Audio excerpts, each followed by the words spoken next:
hypothetical fights overestimated their level of combat skill by a factor of 40, with 80% of males incorrectly predicting they could mess a guy up real bad with one solid punch to the jaw. During actual physical altercations, however, these men were statistically more likely to end up hurting themselves, or, most commonly, trying to diffuse the tension by nervously saying, "Hey man, let's all just calm down, okay?" before any fighting even came to pass. Researchers discovered that men were significantly weaker than they verbally indicated while chatting with friends in bars and locker rooms, and that men who were 90% sure they could tear someone a new asshole tended to succeed in fewer than 1 in 10 fights.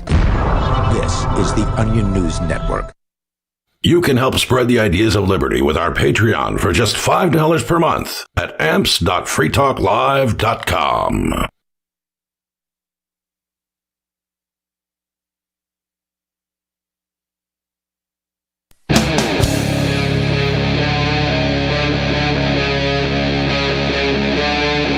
Free Talk Live.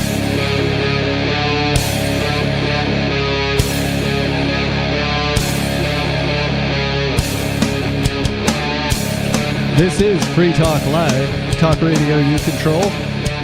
If you choose to, all you have to do is call the number. It's 603-283-6160, and we'll be happy to chat with you. The we tonight is Stu. Richie Rich. And Mark Edge, remotely. How's it going, guys? Good to see you, Mark. All Thank you. good. Good. See, Mark, do you like lemonade? Yes, I do. Yeah, I like it too. Libertarians love a good lemonade story. Yes, they do. Do you ever like pick up the side street lemonade or the Ren Fair lemonade? And You know, I do get the Ren Fair lemonade. They often, I mean, it's expensive as it could be, but it's delicious. have you ever had feet juice lemonade? No. No? All right. This is also for the chat room because this is like right up their alley. So absurd. Headline. Chinese cosplayer draws crowd by selling lemonade feet juice. Stunt sparks mainland social media fury with many demanding severe punishment for participating cosplayers. So this got real popular real quick. I'm reserving any opinion until I hear a little more. Oh, what would you like to know? Like, have you not started the formation of an opinion about these people yet? Feet juice concerns me. Okay. But anime if he's advertising it as cosplayers? feet juice, I don't care. Okay. An anime convention in southern China recently evicted several cosplayers after they put their bare feet in water and sold the so-called feet juice, which attracted large crowds of onlookers eager to buy. This activity mirrored a similar stunt at a U.S. anime event in May, where a number of participants sold their feet juice for $10 to $30 per cup, generating widespread controversy and heated discussion globally. How exactly is feet juice made? Based on the pictures in the article, they've got You a bucket. start with an attractive woman. Yes, that is part of the start here. Whose feet are in water with lemons, which is then presumably squeezed into lemonade and ladled out of there for consumption. Okay. Or no, they just dip in the cup right in there in another picture. So not even ladled, just scooped out of there with the serving cup. All right. Okay. Is she like squishing the lemons with her feet? Is that the idea? There's no video, so I mean, why not? I'll say yes, just because it's more tantalizing that way. I mean, I guess what they squish grapes for wine with their feet. I get it. Yeah. In the old traditions or whatever. So should we start calling wine like fermented grapefruit juice? Grapefruit juice. I don't know that you can get very much wine these days that has been squeezed by the dainty little feet of some beautiful Italian woman. Yeah, it seems unlikely. Oh, you can get it. You just can't get it very much of it. Okay. Is it out of? I don't understand these things. I don't drink alcohol. I don't buy wine. Is it hard to come by? Is that not the regular method of doing it anymore? I'm guessing they don't sell it down at the Packy. Okay. Was it because that one newscaster fell out of the bucket several years ago? I don't know anything about the bucket. Oh man, Mark, come on. You've got like, I don't know, it was in the early meme culture days because of the noise she emitted after falling out of the squishing bucket. So look, anyone who hasn't seen it, do yourself a favor if you like internet giggles and look that up. I also, as long as we're paused here, what's the big deal, right? They're selling the feet juice. There's a line for it. There's apparently demand for it, fetching $10 to $30 a cup. Yeah, I wouldn't be buying any, but I don't have a problem with anybody else buying it. But the organizer like shutting it down and banning people like, this is not what this show is about. Oh. According to a report by Feng Meng. Apparently it is what that show's about. And, they may or may not like it, but... Well, I mean, they're there. They're in anime costumes. Like that's part of it. And these feet juice lemonade sellers definitely know their market and their audience. Yes, According to a report by Feng Meng News at the Firefly Comic Convention in Guangzhou, Guangdong Province, some Chinese female cosplayers sat on a chair with their feet submerged in large boxes filled with water infused with lemon slices. Their companions used disposable cups to scoop the feet juice to sell to spectators for 50 yuan, $7. So definitely a markup in the U.S. where they're fetching 10 to 30. Yeah, that was my my next question is how much they getting for feet juice? Beautiful woman juice. Well, in China, $7, but they said in the U.S. they were up to $10 to $30 per cup at the U.S. one. Well, it doesn't surprise me that people with more disposable income will pay more for lemon and foot juice. You don't think it has anything to do with the quality of American feet versus Chinese feet? I don't know. I hadn't considered that as as an issue. Well, let's consider it. It is for It is for entertainment only. We do not intend to guide in an inappropriate way, read a notice displayed near the cosplayer's stall. Entertainment only. Garnering quite a crowd, $7 a pop. Many attendees queued to buy the feet juice, while others took photos of this unusual product and its creator before posting on social media. It remains unclear whether all buyers intended to drink the liquid. However, some viral videos depicted male visitors lying on the floor with their mouths open, trying to catch the water dripping from the cosplayer's feet.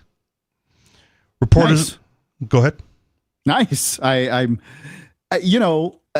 think we all come down on the same place for this. Is that, look, the world's going to pay what it's going to pay for sexually oriented stuff, and there's really just nothing to do about that. I don't think that we're corrupting the minds of whatever. If your kid's at the Comic-Con with you and you don't like this, direct them away.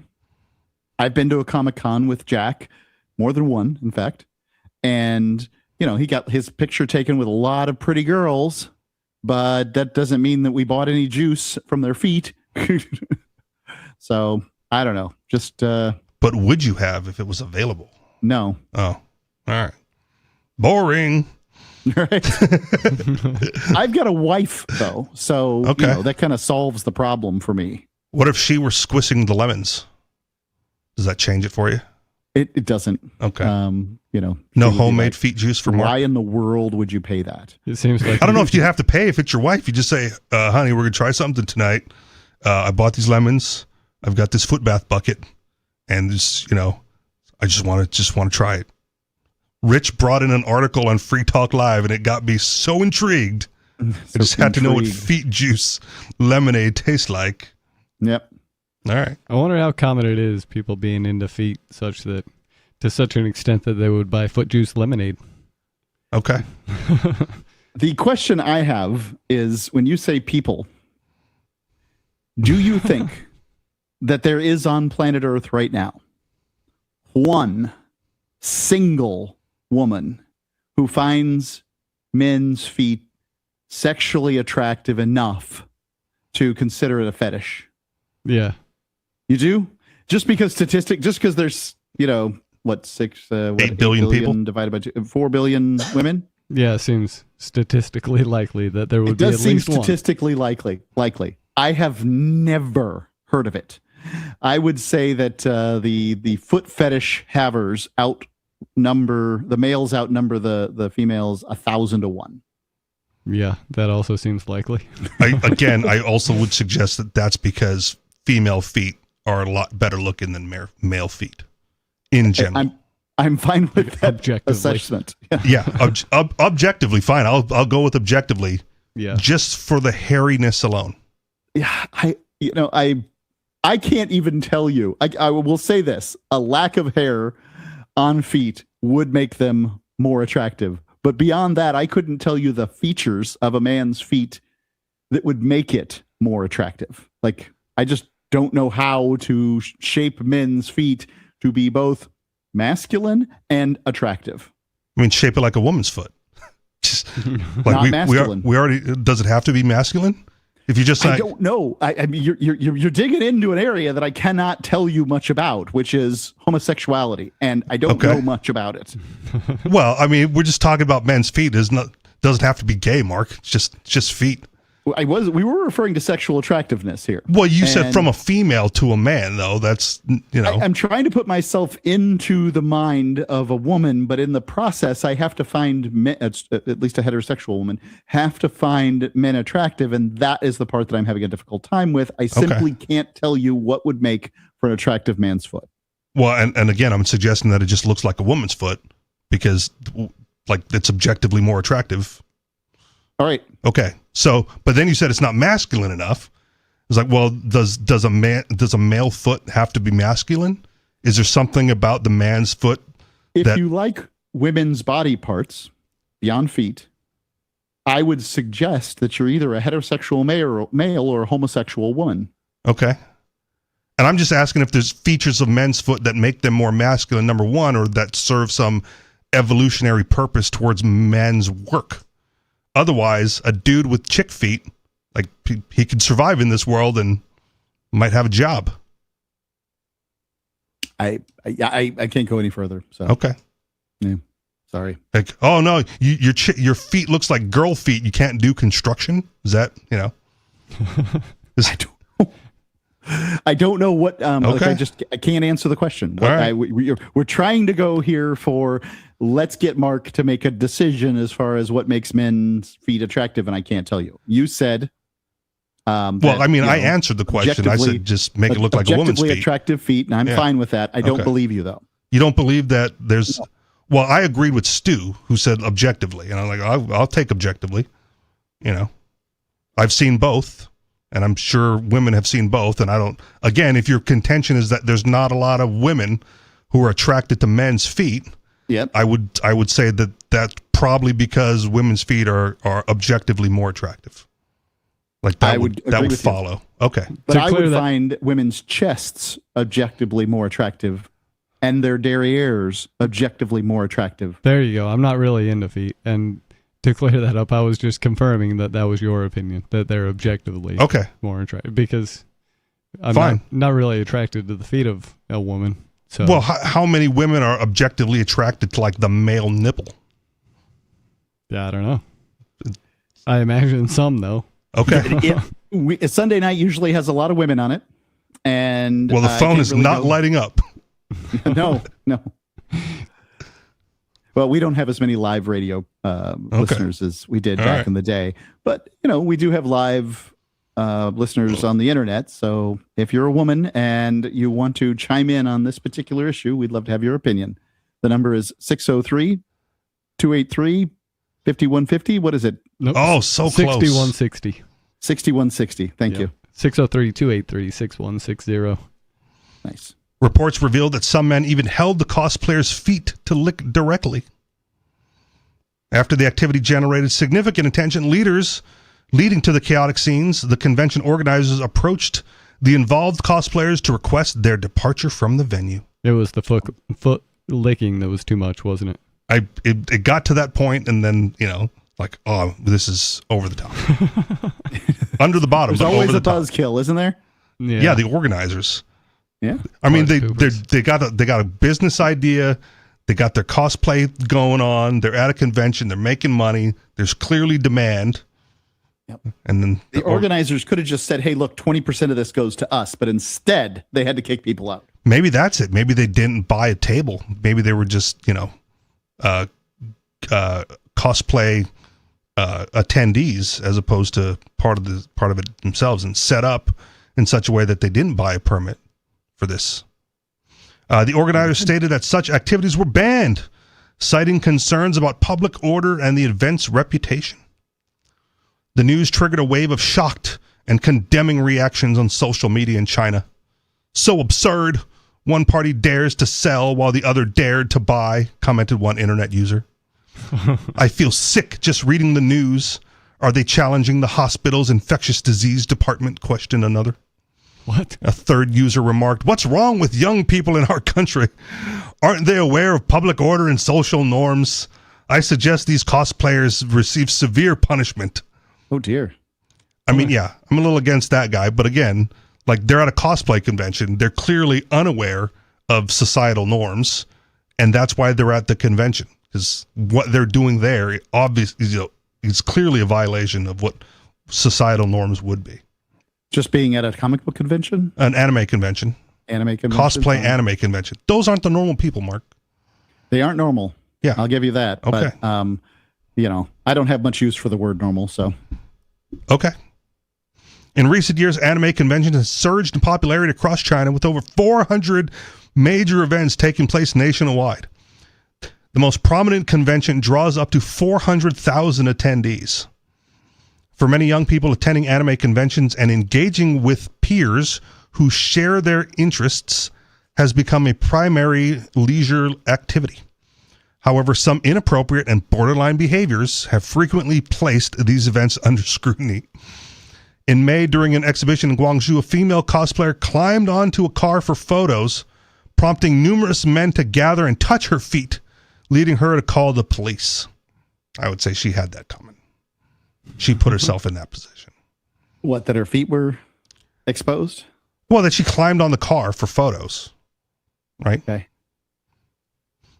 Additionally, a convention in Zhongshan also... I don't know that I'm not going to go that far. I think that there are many women who put themselves on display to be admired for a variety of reasons. And if they don't want their feet touched, they should not have their feet touched. I get that you don't run through the lion cage wearing a G-string made of pork chops either. Yeah. Yeah. So I'm in agreement with Mark. She should enjoy not having her feet touched if that's her wish. Okay. Even if displaying them on a car hood or whatever the case may be. And I'm just saying there's an expected reaction when you put yourself in that situation. Yeah. And you shouldn't be surprised when people react the way I'm not surprised. Okay. No. I agree. You shouldn't be surprised, but also doesn't mean it's okay. At the very least, saying something like, don't touch my feet, you perverts, should be sufficient. Yeah. Putting up a little sign. No touch always. the feet. See, but no touch.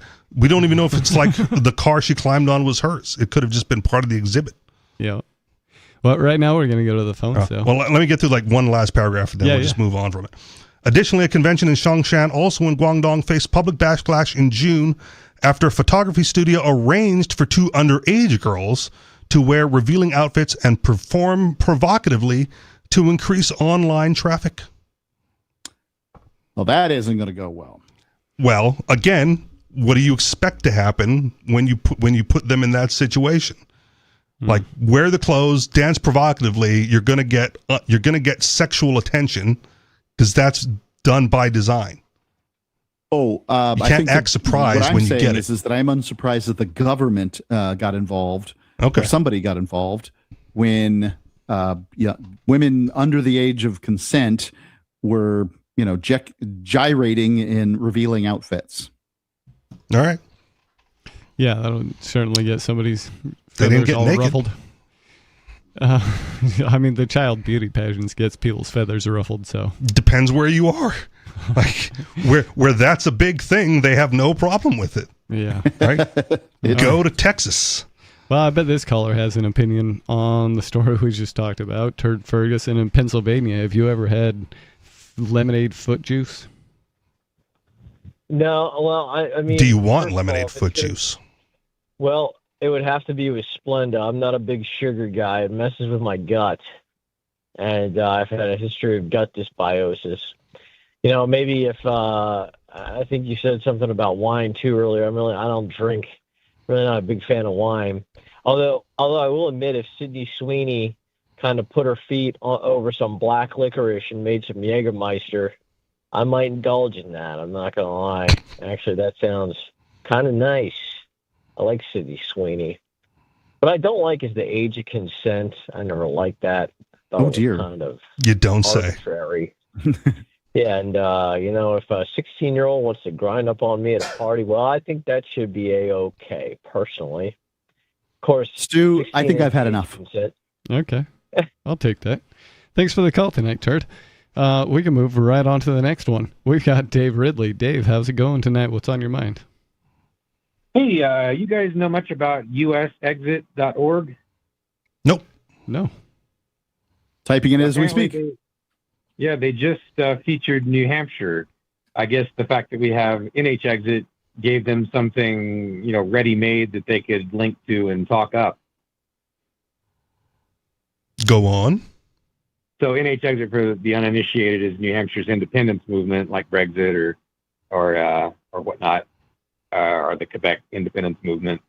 And they have reported. I'm not really sure how they came up with this number. They are reporting that I think they call it 45% support for either independence or for an independence referendum in New Hampshire.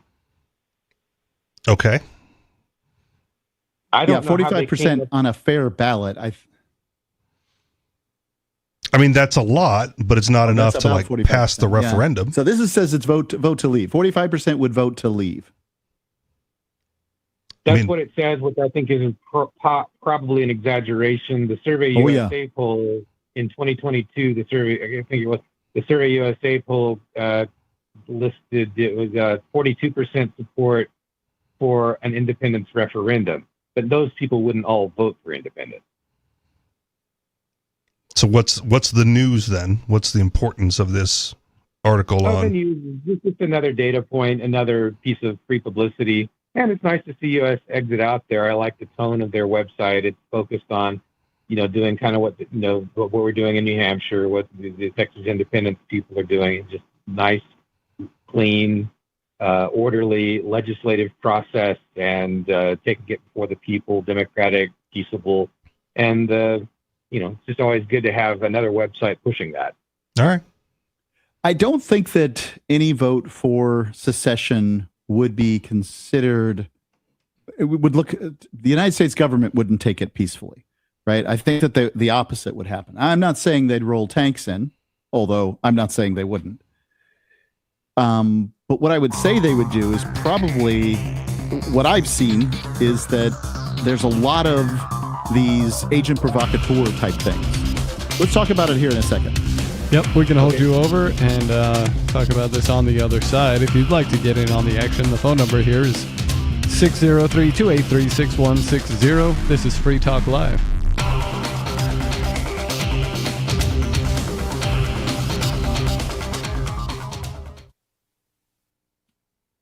Still coming up short at the supermarket? I'm Holland Cook with Inflation Hacks. You could be suffering shrinkflation. Same price, less stuff. It's not your imagination. That cereal box is skinnier. That bag of Doritos is now a half-ounce smaller, averaging 5 fewer chips per, according to Forbes, which reports that a bottle of Aleve has gone from 100 caplets to 90. Cottonelle Mega Roll toilet paper shrank from 340 sheets to 312 sheets. Is nothing sacred? Compare unit price, not item price. Those name products that are shorting you have to cover the cost of advertising that made you brand loyal, unlike store brands, which in many cases are made by the same supplier. How are you coping? Post your inflation hacks at andyoucanquoteme.com. From Feature Story News in New York, I'm Mitch McCann with a Week in Review. Saudi Arabia, Turkey and Pakistan signed a NATO-style mutual defence pact in Mecca as negotiations over reopening the Strait of Hormuz entered what could be their final stage. US President Donald Trump has said significant progress has been made, but Iran's parliament speaker and chief negotiator has mocked the White House on social media. Nick Harper has the story from Washington. Mohammed Ghalibaf, the chief negotiator, has made fun of Donald Trump on social media, saying, "Massive attack coming. Oh, wait, never mind. They want to negotiate." He said that is theatre of diplomacy and said that bullying, broken promises and fake news being used as leverage are a failed strategy. Meanwhile, Donald Trump signed 2 new executive orders on Thursday seeking to restrict birthright citizenship, just weeks after the Supreme Court struck down his original attempt in a 6-3 ruling. The White House says the 2 orders tackle different aspects of the issue, and Jagruti Dave in Washington reports the first targets people travelling to the US specifically to give birth on American soil. One is a ban on birth tourism, which the White House defines as an attempt by a foreign national to gain entry to the US for the purpose of giving birth. This expands on a 2020 federal amendment of visa rules to stop people from using short-term tourist or business visas to acquire citizenship for their newborn babies. A United States Senate committee has voted along party lines to hold Dr. Anthony Fauci in contempt of Congress after the former government infectious disease chief invoked his Fifth Amendment right against self-incrimination more than 100 times during testimony last week. Senator Rand Paul, the Republican who chairs the Homeland Security Committee, says the contempt referral was made to the Justice Department on Thursday. Dr. Fauci's lawyer has called the vote a political stunt, saying his client has committed no crime. The senator, from his point of view, believes that it came from a lab. And not only that, he accuses Dr. Fauci during his time in government of funding research in China that sparked the pandemic and then lying about it to Congress. Ukraine has warned that deliveries of air defense missiles from its allies fell by a third in the first half of this year, compared with the same period in 2025.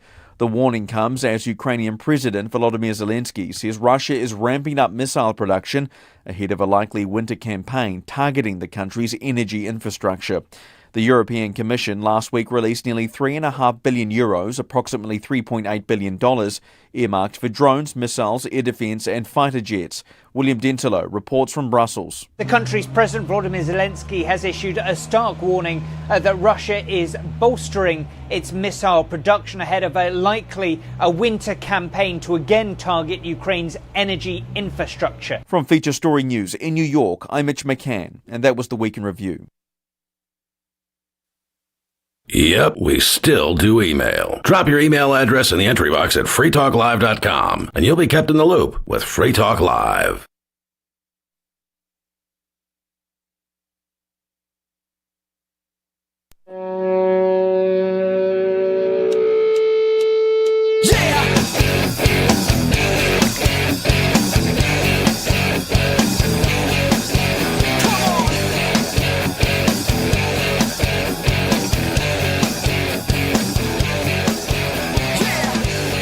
This is Free Talk Live. That's talk radio you control. If you call, the phone number is 603-283-6160, and we'll have a conversation with you. Are you tired of the oppressive rules and moderation of the big tech social media sites? Our Mastodon server at social.freetalklive.com can set you free. Mastodon is free, open source, decentralized, and federated. Multiple apps are available for iOS, Android, Windows, Mac, and Linux. That's social.freetalklive.com. On the show tonight, you've got Stu. Rich. And Mark Edge, remotely. Previously, we were talking to Dave Ridley about secession. Dave, are you still on the line? I still am. Good. Go ahead. Yeah, we were talking about U.S. exit, and I would agree. I've gone through this website a little bit. I agree that this is professional looking, and I don't agree that with their claims that New Hampshire specifically is just about ready to secede. 45% on a fair ballot would vote to leave, and I don't think also that it should be that a secession bill should be something that is done with as few as 50 50% plus one people. I think that's the kind of thing that you should have 66% or at least 60% of the voting public to make that kind of decision. I would personally say 75%. I would want that to be a mandate from the voters. And sounds like Mark is anti-secession. I am. Generally. It's just like one of the Quebec activists said, after the 1995 referendum on independence, they lost by a 1%, I think. And he said, the victory was having the referendum. We didn't have to win the vote. Just having the vote was the win, right? And for us, we haven't had a statewide vote yet, but just getting it in front of the legislature and in the press and in the public opinion polls, that was our initial victory. I'll call it a victory. I wouldn't call it the victory. I mean, you can celebrate a win, but it's the battle, not the war. Yeah, it was less than 1%. Wow. They're just a meter. They're just a meter north of New Hampshire. Why did they get to have a vote and we don't? Well, you can have a vote. It's just money. If you want to put enough money behind a campaign to have a secession vote in New Hampshire, you'll get it. And the point I was trying to make before the break, and I think this is very likely, is that if you get it, and it looks like you might get close, the United States government or some organization that's highly affiliated will probably send in some agents provocateur, in government-issued combat boots with close-cropped haircuts, all dressed the same, and they say, "We are free staters," as they set a town hall on fire or something like that. And then I think that probably that would put to bed any vote, because these people don't play fair. They're not nice. Do you think that's unique to the United States? Like, the Quebec one wouldn't have that problem, or didn't have that problem? I think that it is unique in Europe, in Western culture. Okay. Well, I think I'm glad you brought that up then, because I want, it was a big deal, but Brexit happened, and that seemed, I want to say, mostly peaceful. I don't remember EU troops storming into Britain or false flags. Nope. Okay. I would also say that Brexit was done poorly. I would first go through and ask Brits now, what do you think? Is it 10 years on? More than 5 years on. Okay. From Brexit. What do you think? Have you won? Have you lost? Was it worth it? And I would like to know what they think, because I can assure you the media coming out of Britain does not think it was worth it, but they didn't think it was worth it to begin with. So I don't feel like they're telling, I don't trust the media any more than I can pick up a reporter and throw them. Well, I mean, I'll also suggest that Britain itself doesn't seem like a freedom-minded country, like New Hampshire would be viewed upon if it happened here, right? Like Britain is the almighty surveillance state, the no guns, the no freedom, that sort of thing, as far as how it's presented here. So if you go like, well, were you more free in the EU? The answer might have been yes, because of how, coercive and authoritarian the British government is uniquely. Well, the British government will come after you individually if you talk crap on the internet or something, if you say the wrong words. However, the United States government will send INS agents to your city, and if you protest them, they will shoot you. So are you saying it's better in Britain where they just throw you in a cage? I don't know what. Look, all right. I'm not going to go protest these people because I don't care about this kind of thing. That's not what freedom looks like to me, going out and protesting. Okay. That's a little unfair to the INS. They've shot the occasional person. They don't shoot most people that go out and protest. I do like that. The occasional person. I mean, I mean, they're extremely bad news, but you can still pretty much go and hold a sign. Yep.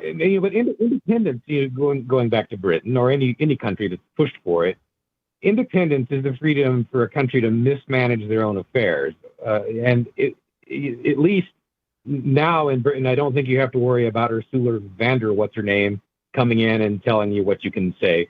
it's taken a whole layer of government and bureaucracy out of the lives of Britain. Well, yeah, but they're left with a still pretty authoritarian state. So if you ask them, like, how are things going, if they're freedom-minded, it still seems bad, and that can skew the data that you're collecting. There was once a sailor who saved a young man from drowning, and the next day the young man's mother accosted the sailor. She said, "Are you the sailor that saved my son?" And the sailor says, "Yes, I am." And she says, "His cap is missing." It's funny. Okay. Well, it just goes to show that not everyone's grateful. Well, yeah. Yeah, that's what you're saying. Yeah. Well, I'm also saying that New Hampshire being more freedom oriented, right? You might get a different result. You might get a different result in the survey of, like, are things better now that you don't have this, authoritarian federal government overlording you, right? Well, I would point out the United States government has a power that Great Britain doesn't have, which is the ability to shut down SWIFT numbers and international transfers. They did it briefly to Switzerland in the mid-90s, and that's how they got rid of Swiss numbered bank accounts. And I think that the United States would very, very quickly, if for whatever reason New Hampshire became independent, would very quickly say, hey, you're a threat to national security. You can't do business. Nobody can cross your borders. Any variety of things. They'd be very difficult about it. Now, maybe New Hampshire would be in good shape because the maniacs need to get back and forth to the massholes, and I'm not entirely sure how that's going to work. Well, I think New Hampshire, one of the reasons New Hampshire was chosen as the free state for the Free State Project was the fact that we have an international border with Canada that the United States cannot control, and we have a water port which the United States would have to blockade to control. I wouldn't be surprised if they did, but even if that's an international war crime. They look, the UN wouldn't let you trade. If you went and got right now, you got one of the Turks and Caicos. They sold you an island and said, "You're king, Richie," for the low price of $19.99. Right? Sold. You became king of a little plot of mud in the Turks and Caicos.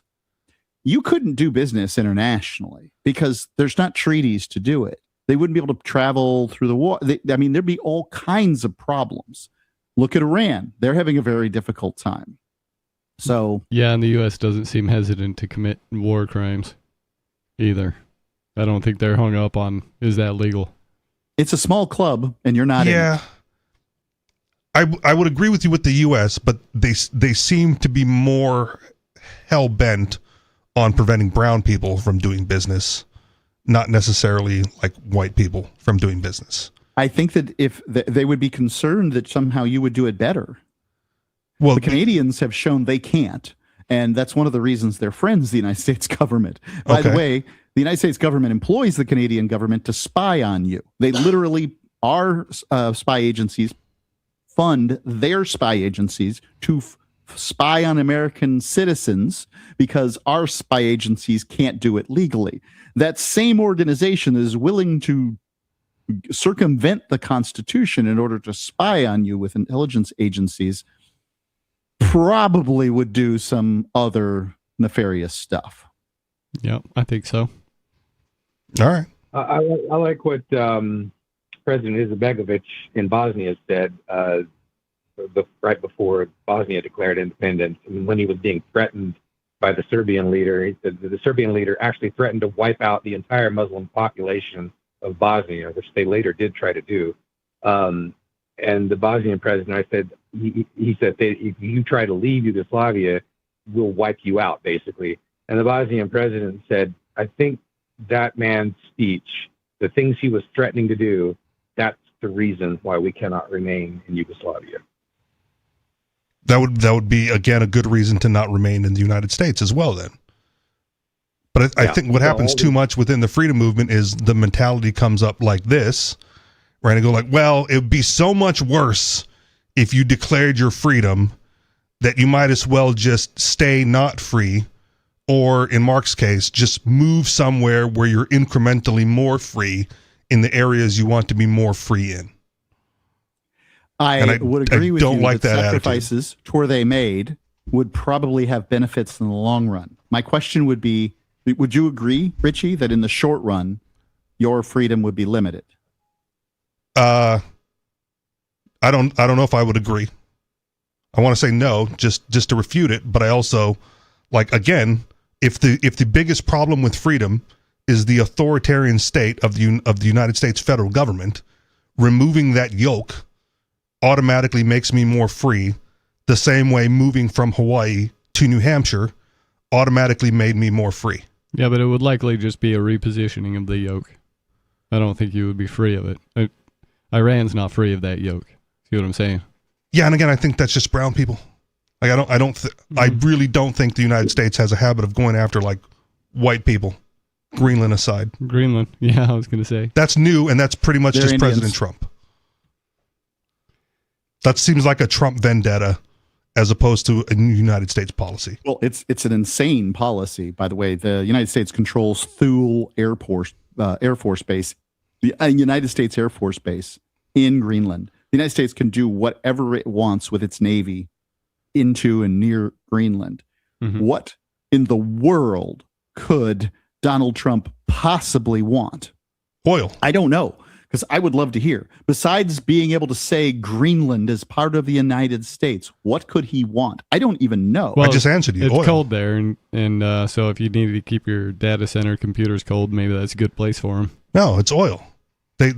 Donald Trump just posted over the weekend, like him, his silhouette or whatever, overlooking some Greenland town as they're planning to go prospecting for oil without the permission of Greenland's government. Like, it's oil. Okay. It's always oil. Look it up. Well, right now, that's a really good guess. Anytime anybody wants to expand their international, the United States is sending in oil drillers to go prospect this, place in someplace in Greenland, right? And Greenland's like, we didn't give you guys authorization. You better not. And Trump posted again a silhouette of him in the Greenland mountains overlooking the town, going like, "We're coming, whether you like it or not." So, it's not even a secret. It's out in the open. This is news of the weekend. Yeah. On the topic of secession, I'm curious. It would be interesting to see some kind of poll done of 49 states asked, would they let New Hampshire go, or would they let California go, or Texas, or who, you know what I mean? Just what are the other 49 states' attitudes toward one state that wants to get out? Yeah, I would also want to know which states would the United States not only let get out, but want to get out. Yeah. I mean, I can tell you right now, there's states that I'd be like, goodbye. Yeah, we could deal without New Mexico. Ouch. Mexico could have that one. Just cut off California. Let them have it. There are very few problems a good separation can't solve. Yep. Well, then, if it's a problem, then separate. Right? Like that seems like the solution. Well, there's the problem is forced association problem. A bunch of ugly blue states sitting on the western coast, and that would mean the United States, continental United States, did not span the continent, and Washington's really going to hate that. Okay. They don't span north or south, so what if they give up the west? I'm willing to throw out this. All governments come to an end. They have a cycle. That cycle is raising in power, holding power, losing power. And I don't know where the United States is in this cycle, but I'm willing to bet it's not increasing its power. That it is either at the pinnacle of its power or on its way down. And I think most Americans would agree that it's on its way down, or at least a large plurality would. Well, until you vote in a Democrat in the next election cycle, then we're right back on track, baby. Or a Republican. And the cycle would be Democrat, because the Republicans are the one taking us down in this cycle. Well, I mean a real Republican like J.D. Vance or something. Oh, okay. Look, the Republicans get pissed off when the Democrats are in power. The Democrats get pissed off when the Republicans are in power, and it all goes back and forth and back and forth. But designed that way. Well, designed that way, but also is what prevents it from just going out of power completely. Right? There's no king or dynasty that you can just this dynasty's over because that lineage is done, and now we've got this new dynasty in place. No, it just vacillates every 4 years, 4 to 8 years. Yeah, usually it's 8. I think that COVID was very unusual as far as the presidency goes. Okay. Anyway. Either way. All right. You got anything else, Dave? United we stand, divided we rise. All right. Thanks for the call tonight. We have also Sarah in New Mexico. Sarah, you're on Free Talk Live. How would you feel if the United States just decided they didn't want the state of New Mexico anymore and just gave it to Mexico? That'd be all right? Yeah, you know what? Do you remember our history? They beat up New Mexico. The war ran the Mexicans out and took over New Mexico, Arizona, and California. So why would they want to let them break away when they took over? They kicked them out and took over. They wouldn't want to, but what would you think about it if they did? Well, that's not going to happen. No, I know. That's not going to happen. Oh, okay. I guess Sarah can't conceptualize a thing that won't happen. It's unlikely that it's going to be a kick out, but again, the independence starts with people going like, well, we don't want to be a part, and then you fight, right? Like there's a lot of people. There's a lot of people on the Russia-Ukraine border that want to be a part of one side or the other, and they're fighting. And when they're done fighting, the lines will get redrawn, and Ukraine will be smaller, and Russia will be bigger. And then that just will be the way it is until the next time they fight. Well, a lot of the Latinos never wanted to be part of America. It's like, how all the Latinos are coming over here illegally to get citizenship or having babies here to get citizenship. I mean, seems like they want to be a part of America. Part of America because the Americans trampled over all the way to California and took the Mexicans' land.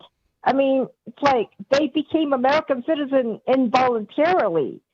So, I mean, this letting them go, it doesn't make much sense, I mean, if they're fighting to get over here, that seems pretty determined. They seem pretty determined to be part of America. And also took which Mexicans' land? Are you talking about like the Inca Aztec natives, or are you talking about like the mestizo kind of Spanish mix? Or wasn't there a big battle out in Texas? And it's still, Texas is still a redneck state. They had that big Los Alamos battle in San Antonio. Yeah, that's the whole. The Latinos, they know it was their country. They don't like to be railroaded like this. And I think that's why they still have this mistreatment of Latinos that are living in America, and they don't like Latinos immigrants. So actually, if you listen to Texans tell the story about the Mexican-American War, starting with the war with Texas, the War for Texas independence, they'll have an entirely different take than the one that you just had. And I think that it's worth mentioning, right? Like the Mexican government, which is not the current Mexican government or any iteration of the current Mexican government. The Mexico's had many governments since its secession from Spain, not too long before. It invited in Americans in order to homestead the land in Texas in that area. And after they got treated badly, in their opinion, by the Mexican government, and after many times beseeching the Mexican government for a redress of grievances, they finally decided to secede, which the Mexican government had just done from Spain, legitimizing secession. And when they, then were successful, with probably some help from the United States government, no doubt, then they decided later to join the United States government. Then they decided to secede from the United States government, who then walked in there and started killing people. And now Texas is the only state that has the right to secede written in its constitution, but I'm not sure it does. Yeah, that is a one story. I never heard that part of the story. I never heard that. Sarah, can you back off from your microphone a little bit? Yeah, okay. Yeah, I got off the speakerphone. Yeah, I never heard that they actually asked Americans to help fight the Spain to get rid of them off their back. They could secede. I know that they had a Cinco de Mayo. It's like our 4th of July, the independence from England. So Cinco de Mayo. It's independence for from France. them, It was a victory over France for Cinco de Mayo. Yeah, I don't know how this is all, quite perplexed, but didn't Texas wanted to succeed, and it was made basically reason they wanted to hold on to the slavery? Is that I think that's what the reason was. What was Southern state, or when the Confederates North won, they said we have no slavery, and that's when Texas said we're going to be our own country because we like slavery. Is that what happened? The Texas, they really wanted to succeed for real. Texas was part of the Confederate States of America, who, in part, seceded due to slavery. Others would say it was, a bunch of taxation over agrarian states. I think it was a combination of these things, but basically, Texas has a long lineage of secession. If you count the secession from Spain, the secession from Mexico, the secession from the United States, it seems like Texas likes to secede. But they never accomplished that. The U.S. government never let them go, because look at how much money the whole country would lose if they let Texas go. And they're finding out oil fields. I mean, it was a huge. They weren't going to let him go, so they never let him succeed. But anyways, I wanted to actually call in about what I wanted to bring up was that I really want to talk about vitamin D, if that's okay. Vitamin C. Am I allowed to? Am I allowed to take the C as in Charlie? Which vitamin? Huh? The vitamin D. D as in dog. Yeah, D as in dog. I'm for it. It was like, how people always telling me that... Sarah, we can hold you over if you'd like. We're coming up against it here. So if you'd also like to get on the program, the phone number for that is 603-283-6160. You can talk to us about vitamin D, secession, or anything else that you'd like to. This is Free Talk Live.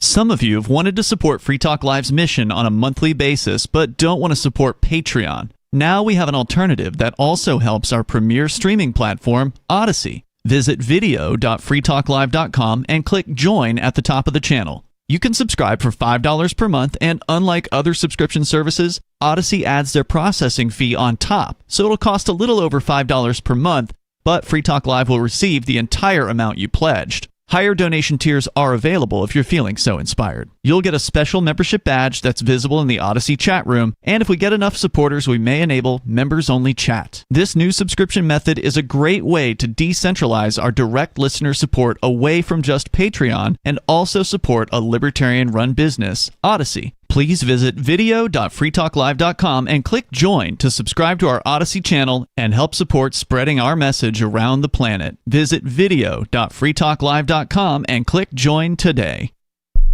The new 4th edition of Healing Our World, The Compassion of Libertarianism, will take your understanding of liberty to a deeper level and has over 1,300 updated references, new cartoons, and a foreword by Dr. Ron Paul. With discounts for multiple book purchases, the 4th edition of Healing Our World is a great gift for the liberals, pragmatists, environmentalists, and Christians in your life who think libertarianism is cold-hearted. Get yours today at healing.freetalklive.com and use promo code FTL for a $5 discount. There are lots of ways to listen to Free Talk Live. Our podcast has been around since podcasts began, and now the FTL feed is loaded with content besides our full show archives. Did you know that we make it easy for you to customize your podcast subscriptions? We have different feeds, one that includes only our full shows, one with just the Daily Digest, and our main feed that includes everything. You decide what you listen to. It's quick and easy to customize your feeds at feeds.freetalklive.com. That's feeds.freetalklive.com. You're listening to the live edition of Free Talk Live. Hour number 2 is next after the news here on the Liberty Radio Network at LRN.FM. From Feature Story News in New York, I'm Mitch McCann with a Week in Review. Saudi Arabia, Turkey and Pakistan signed a NATO-style mutual defence pact in Mecca as negotiations over reopening the Strait of Hormuz entered what could be their final stage. US President Donald Trump has said significant progress has been made, but Iran's parliament speaker and chief negotiator has mocked the White House on social media, accusing it of repeatedly threatening military action only to reverse course. Nick Harper has the story from Washington. All of this pressure campaign has been met with a lot of skepticism from Iran because time and time again the US president will threaten military action, as he did last week, only then to roll back on that plan because he says diplomacy is going ahead. Mohammed Ghalibaf, the chief negotiator, has made fun of Donald Trump on social media, saying, massive attack coming. Oh, wait, never mind. They want to negotiate. He said that that is theatre of diplomacy and said that bullying, broken promises and fake news being used as leverage are a failed strategy. Meanwhile, Donald Trump signed 2 new executive orders on Thursday seeking to restrict birthright citizenship just weeks after the Supreme Court struck down his original attempt in a 6-3 ruling. The White House says the 2 orders tackle different aspects of the issue, and Jagruti Dave in Washington reports the first targets people travelling to the US specifically to give birth on American soil. One is a ban on birth tourism, which the White House defines as an attempt by a foreign national to gain entry to the US for the purpose of giving birth. This expands on a 2020 federal amendment of visa rules to stop people from using short-term tourist or business visas to acquire citizenship for their newborn babies. In the second order, the White House has widened the categories of people who are not entitled to birthright citizenship. A United States Senate committee has voted along party lines to hold Dr. Anthony Fauci in contempt of Congress after the former government infectious disease chief invoked his Fifth Amendment right against self-incrimination more than 100 times during testimony last week. Senator Rand Paul, the Republican who chairs the Homeland Security Committee, says the contempt referral was made to the Justice Department on Thursday. Dr. Fauci's lawyer has called the vote a political stunt, saying his client has committed no crime. James Goodison reports from Washington. Effectively, Dr. Fauci believes and has said publicly that COVID originated naturally in Wuhan. The senator, from his point of view, believes that it came from a lab. And not only that, he accuses Dr. Fauci during his time in government of funding research in China that sparked the pandemic and then lying about it to Congress. Ukraine has warned that deliveries of air defense missiles from its allies fell by a third in the first half of this year, compared with the same period in 2025. The warning comes as Ukrainian President Volodymyr Zelensky says Russia is ramping up missile production ahead of a likely winter campaign targeting the country's energy infrastructure. The European Commission last week released nearly €3.5 billion, approximately $3.8 billion, earmarked for drones, missiles, air defence and fighter jets. William Dentilo reports from Brussels. The country's President Volodymyr Zelensky has issued a stark warning that Russia is bolstering its missile production ahead of a likely winter campaign to again target Ukraine's energy infrastructure. That is why he says that urgent action is needed from Kyiv's allies, especially amidst this warning from Ukraine that the supply of air defense missiles to counter the threat from ballistic missiles from allies is down by a third. Bangladesh's foreign ministry said this week it is outraged that India permitted deposed Prime Minister Sheikh Hasina to hold a virtual press conference in New Delhi on Wednesday, the second anniversary of her ouster. Dhaka says the event on Indian soil is an affront to Bangladesh's sovereignty and says it had warned New Delhi in advance that allowing the former leader's political activities could damage bilateral bilateral relations. India says the event was organised by a private media body and that the views expressed were not endorsed by the government. Ishan Garg reports from New Delhi. The Indian government says that not only was this a private event, but it also says that the views that are being expressed on that forum are not endorsed by New Delhi, very publicly distancing itself from this entire event. This is, of course, not the first time Sheikh Hasina has spoken out in the public, but of course she hasn't appeared in person or on a video in public as well. And that's what we saw in the latest press conference she does as well. It was only an audio link. From Feature Story News in New York, I'm Mitch McCann, and that was the Week in Review. Shortly after posting for the 10,000th time on his Twitter account earlier today, despite only ever accumulating 15 followers, local man Aaron Gartner announced he's about ready to quit the popular microblogging site.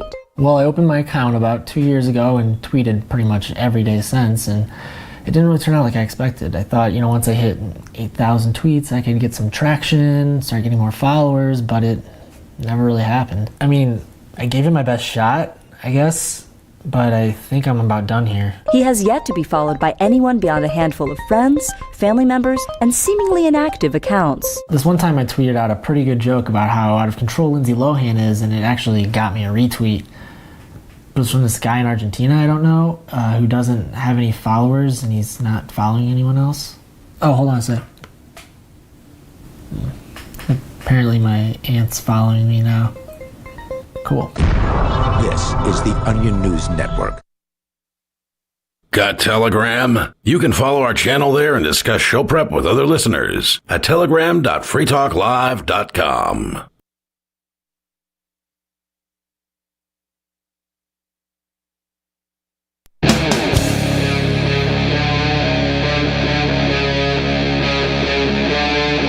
Free Talk Live.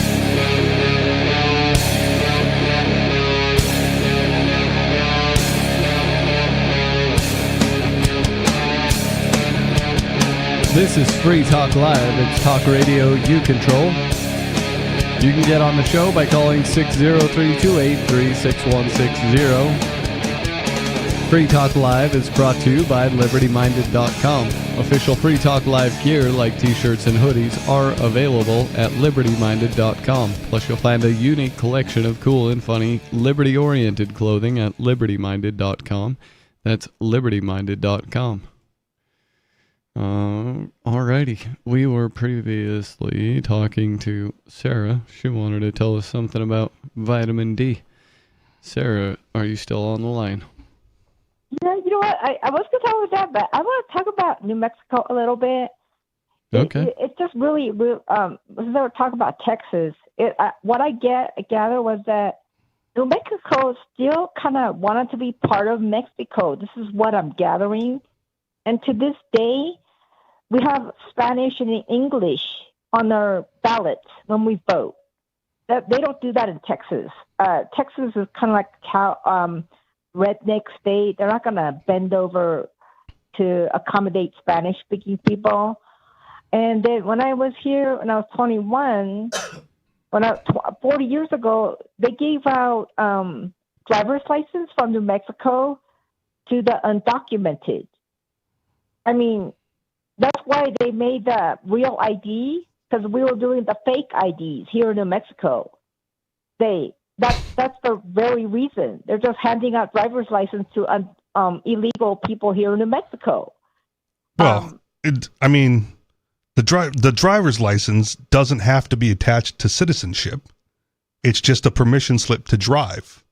That's correct. So why couldn't you just have a non-citizen driver's license for people to be able to legally be on the road and not be a New Mexico or United States citizen? Well, right? If they're tourists, their home country driver's license is usually sufficient.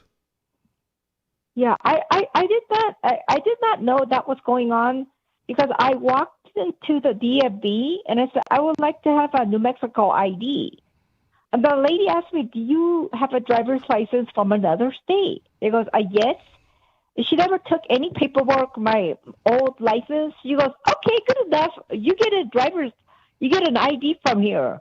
And she just cranked it out. And I was like, "Don't you want something on paper?" No. She had the driver's license from the other state.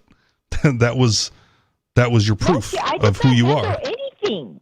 I did not handle anything. Oh. No, she just said my word. It's like I had a driver's license from California. That was good enough. Well, it turns out the undocumented were getting driver's license, like I was telling you. Is that a problem? Yeah. Well, it was very peculiar. Now it makes sense to me why you could not fly.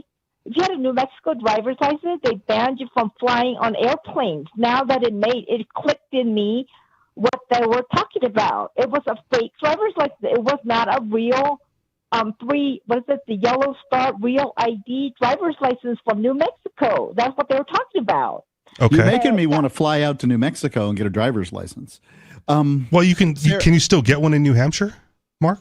Oh, I got a driver's license in New Hampshire. By the way, the idea that New Mexico whipped out a driver's license in one day, New Hampshire can't even do that. What a bass-ackwards bunch of Yankee hillbillies who can't even make a driver's license in the DMV office. Okay. They have to send it out and send it to you 6 weeks later. Oh, my.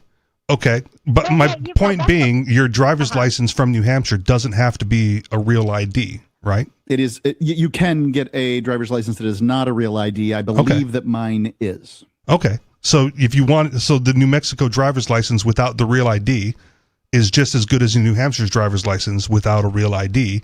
You still theoretically can't fly with it because it's not real ID. That with a yellow star, you can't fly on it because you're a flight hazard. You could blow up the airplane. Because you don't have the yellow star. The yellow star proves that you won't blow up a plane ever. I've got the star.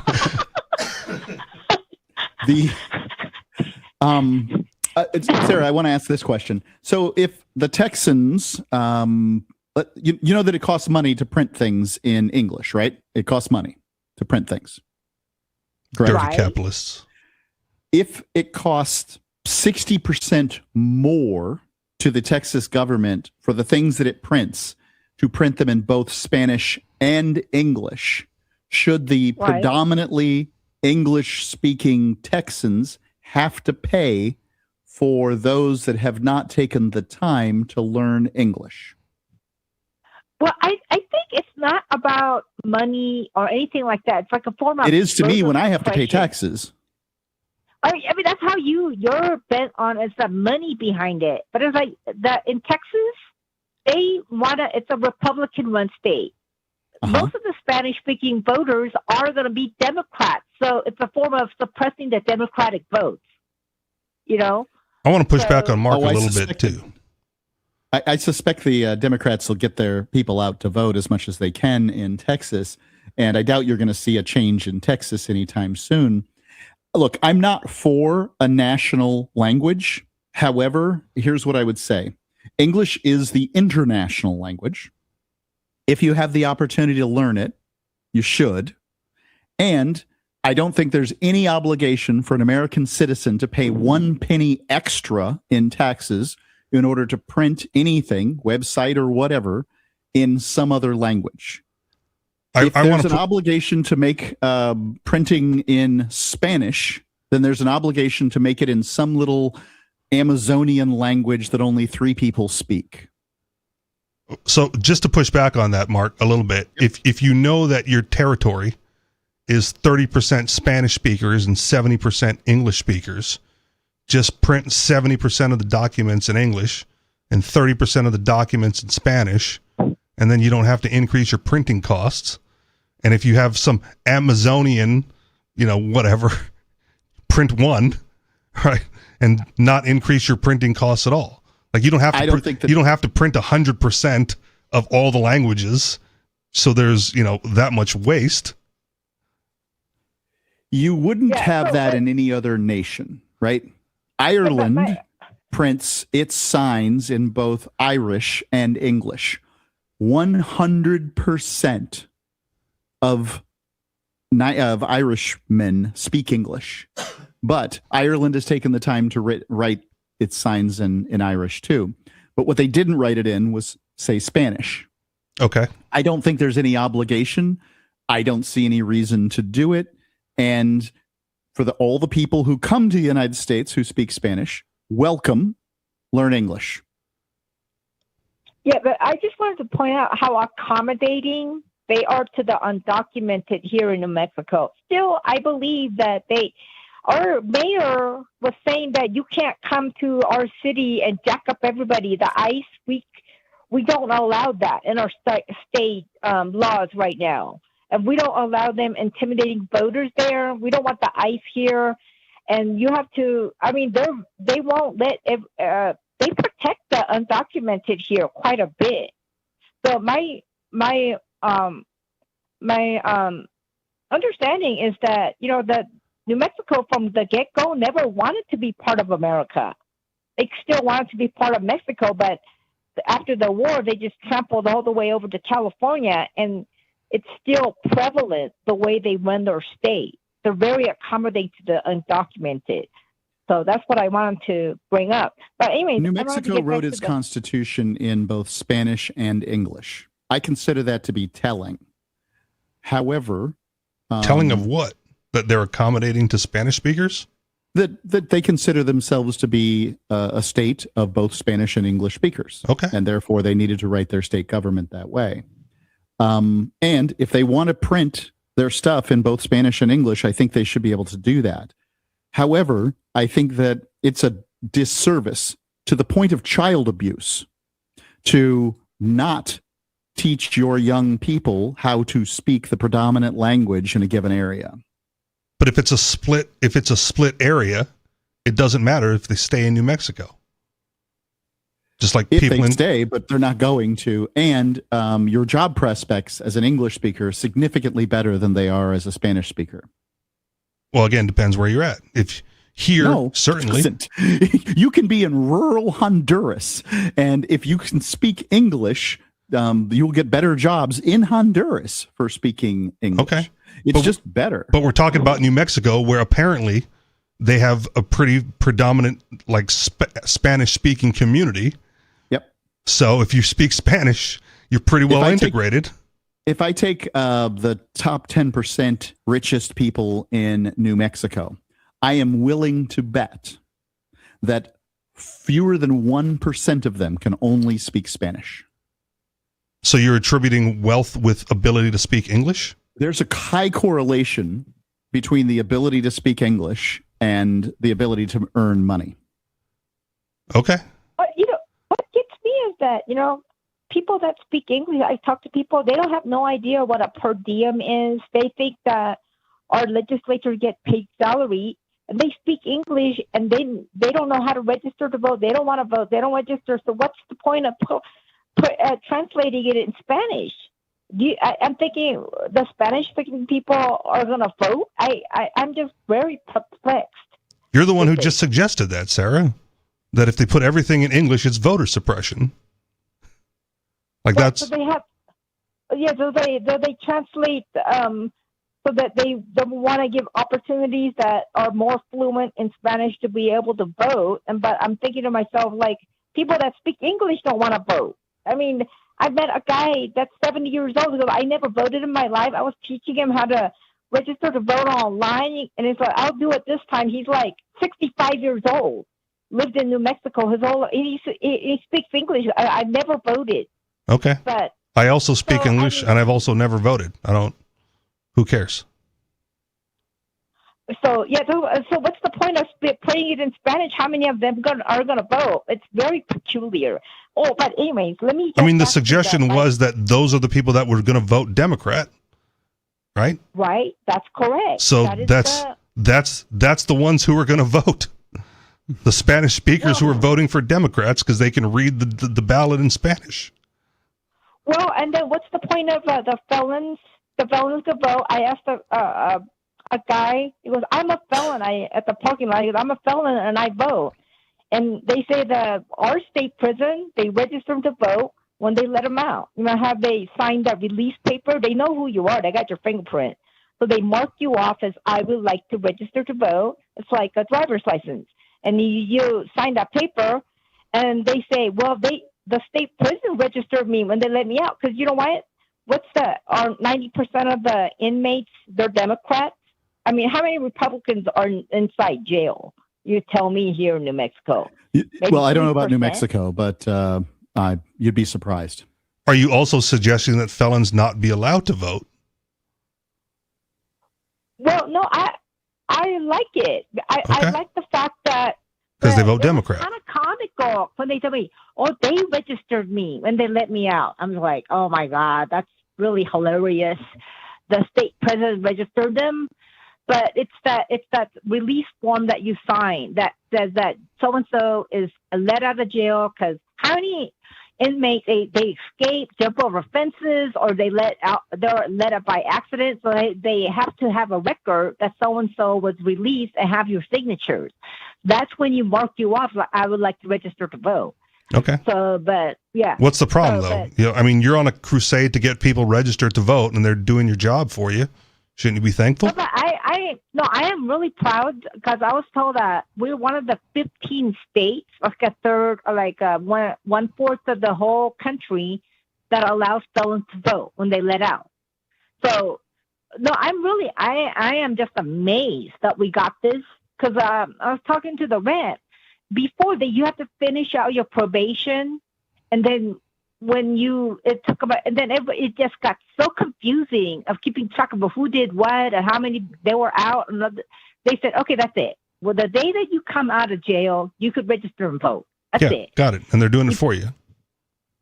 Again, I'm not seeing a problem with this. Well, to be clear, in New Mexico, according to the map I'm looking at here, the day you finish your sentence, which could include parole and things like that. Is that right? After your sentence is complete. Website. No, that is not. No. The new law is the day that you get out of jail. Okay. If you fail to do the probation, they do a drug testing or behave yourself. If you come back inside the jail, then you lose the privilege to vote. Once you're inside, until you get out again. Until you get out again. When they release you, you have terms of agreement. They want you to do a whole bunch of things, depending on what your offense was. But if you screw up and they get you back inside the jail, then you have no right to vote. Yeah. Thanks for the call tonight, Sarah. So what I'm seeing here is that there is no state that says that a felon cannot vote. Okay. That has gone away. At one point it was true for Florida, but there are some states like Florida and quite a few others, a small handful, maybe 10 of them, that you can't vote. Some offenders can never vote. And then there's a lot of them like New Mexico where you can vote after your sentence is done in whatever capacity, whether it's parole, prison, and that sort of thing. And then there's two, Maine and Vermont, where prisoners in state prison can vote. Is it clear across the board, or also depends on the sentence and the charge? No, it's clear across the board. Okay. And I suspect you have to get your ballot from where your previous residence was. Otherwise, if all the prisoners were collected in one area, voting in one area, you'd have a very strange, like, mayoral race or something. Yeah, serious voting block there. The warden runs for mayor. Apparently, not in all states, but in some states, you can unregister to vote if you're interested in that. Yep. Don't show up and don't vote. Family members who have done that. Yeah. Is that like a protest? Like, I'm taking it back. I guess it's kind of like asking the Mormon Church to take you off their rolls or whatever. Okay. You're getting too much spam mail? No. Too many phone calls, too many emails? They never contact me. I never got taken off their rolls. So the one advantage that I can see to being registered to vote is that you will be picked for a jury. And I like it for that reason. I can understand why people don't want to be registered to vote. And I can also say that if you're a felon and you don't feel like you can vote, you have a way better power. Even as somebody who's in prison, you have a much stronger power than simply voting. And that's donating money. There's no state, no nothing where it says you can't donate money to one of these liars and thieves. And that money is far more meaningful than any vote. Yep. Making a sign and standing on the corner for a day and holding that up, probably more meaningful than a vote. Yep. Dress nice when you do it. I mean, like, why are we advocating giving money to these people? I'm not advocating for it. I'm simply, I have a large audience and I want them to know what all their abilities are. Voting is a mathematically insignificant act, but giving money is proportional to the amount of money you give. Well, I will suggest then that whatever money you're planning on giving, don't, because you're probably going to be more productive with it, spending it on something that you want instead. Yep. Not a good idea to give money to liars and thieves, but yeah, probably a better idea than they will take it when they want it anyway. Yeah. Yeah. It's not volunteer. Would you register to vote and vote, either of you, if No. New Hampshire secession was on the ballot? No, not for any reason. Yeah. I will cheer it on and champion it from the sideline. And then when it fails, I go, you should have just shot him. This would have been a lot quicker and done with, and we would have been free a long time ago. Like, there's shortcuts to these things. Libertarians want to take the long way around. I don't know if I'd be on board with your exact shortcut, but that's fine. Nobody is. That's why I'm the only one suggesting it. I have not yet heard an incentive that would get me to vote. Also, that they would have to do a few things. They'd have to de-anonymize the ballot, and they'd have to have some way that I could see my vote went where I wanted it to, and that they didn't switch it somehow. In the early aughts, I was a taxi driver, and this was before Uber. And a woman, we were talking about politics, a woman offered me $20 for a tip if I would vote Democrat. I'm not exactly sure. It must have been John Kerry, right? I don't know entirely. And you were admitting to a lot of bad stuff on air. Last time it was trading votes with your wife. Now it's selling votes to passengers in a taxi. I didn't say that I did it. Okay. I didn't, in fact. Oh.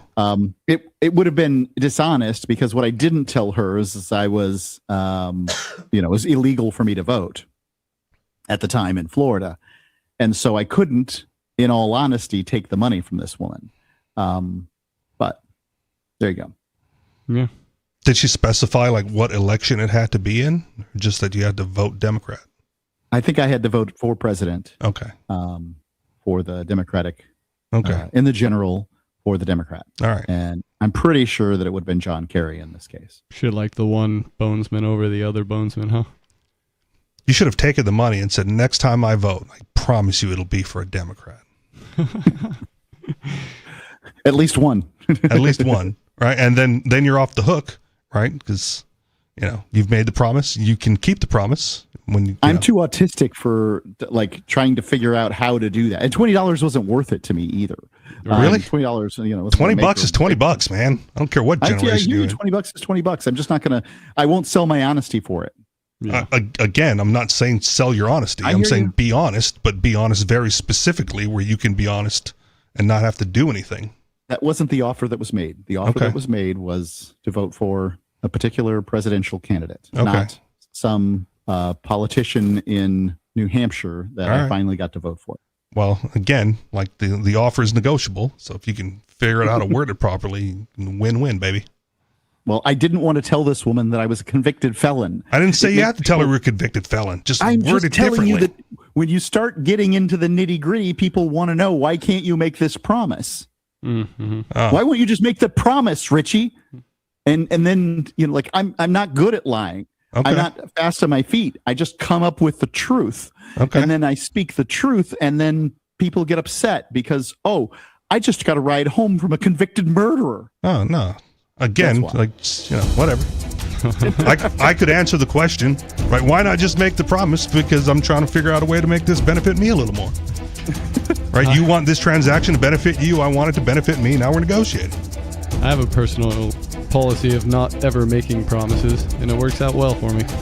Give us a call. The phone number here is 603-283-6160. It's Free Talk Live.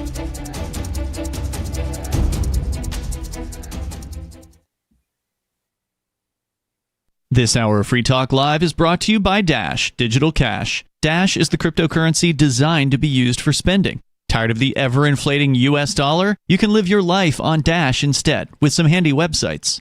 BitRefill.com has been accepting Dash for years and has a ton of big-name retailers and brands including grocers, gas stations, phone refills, Amazon, and even prepaid MasterCards. Plus, many of their gift cards are available at a discount. But what about paying your bills? Spritz.finance can do that, and they can send dollars to your bank account in case you still need those for some reason. Dash is one of the oldest cryptocurrencies and is widely available on exchanges, including the decentralized Maya protocol, and in multi-crypto wallets. It's easy to get and use Dash. Start by learning more at dash.org. Thanks to the Dash DAO for sending us 32 Dash per month to promote Dash on the air. Visit dash.org to learn about Dash. Dash.org.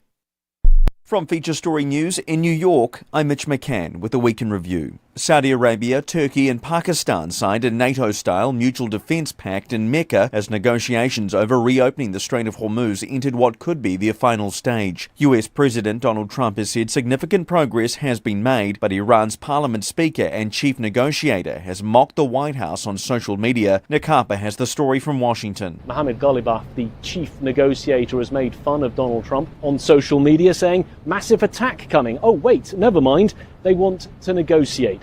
He said that is theatre of diplomacy and said that bullying, broken promises and fake news being used as leverage are a failed strategy. Meanwhile, Donald Trump signed 2 new executive orders on Thursday seeking to restrict birthright citizenship just weeks after the Supreme Court struck down his original attempt in a 6-3 ruling.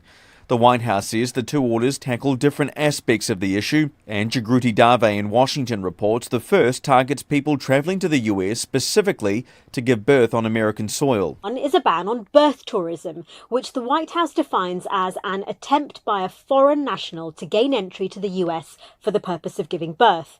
This expands on a 2020 federal amendment of visa rules to stop people from using short-term tourist or business visas to acquire citizenship for their newborn babies. A United States Senate committee has voted along party lines to hold Dr. Anthony Fauci in contempt of Congress after the former government infectious disease chief invoked his Fifth Amendment right against self-incrimination more than 100 times during testimony last week. Senator Rand Paul, the Republican who chairs the Homeland Security Committee, says the contempt referral was made to the Justice Department on Thursday.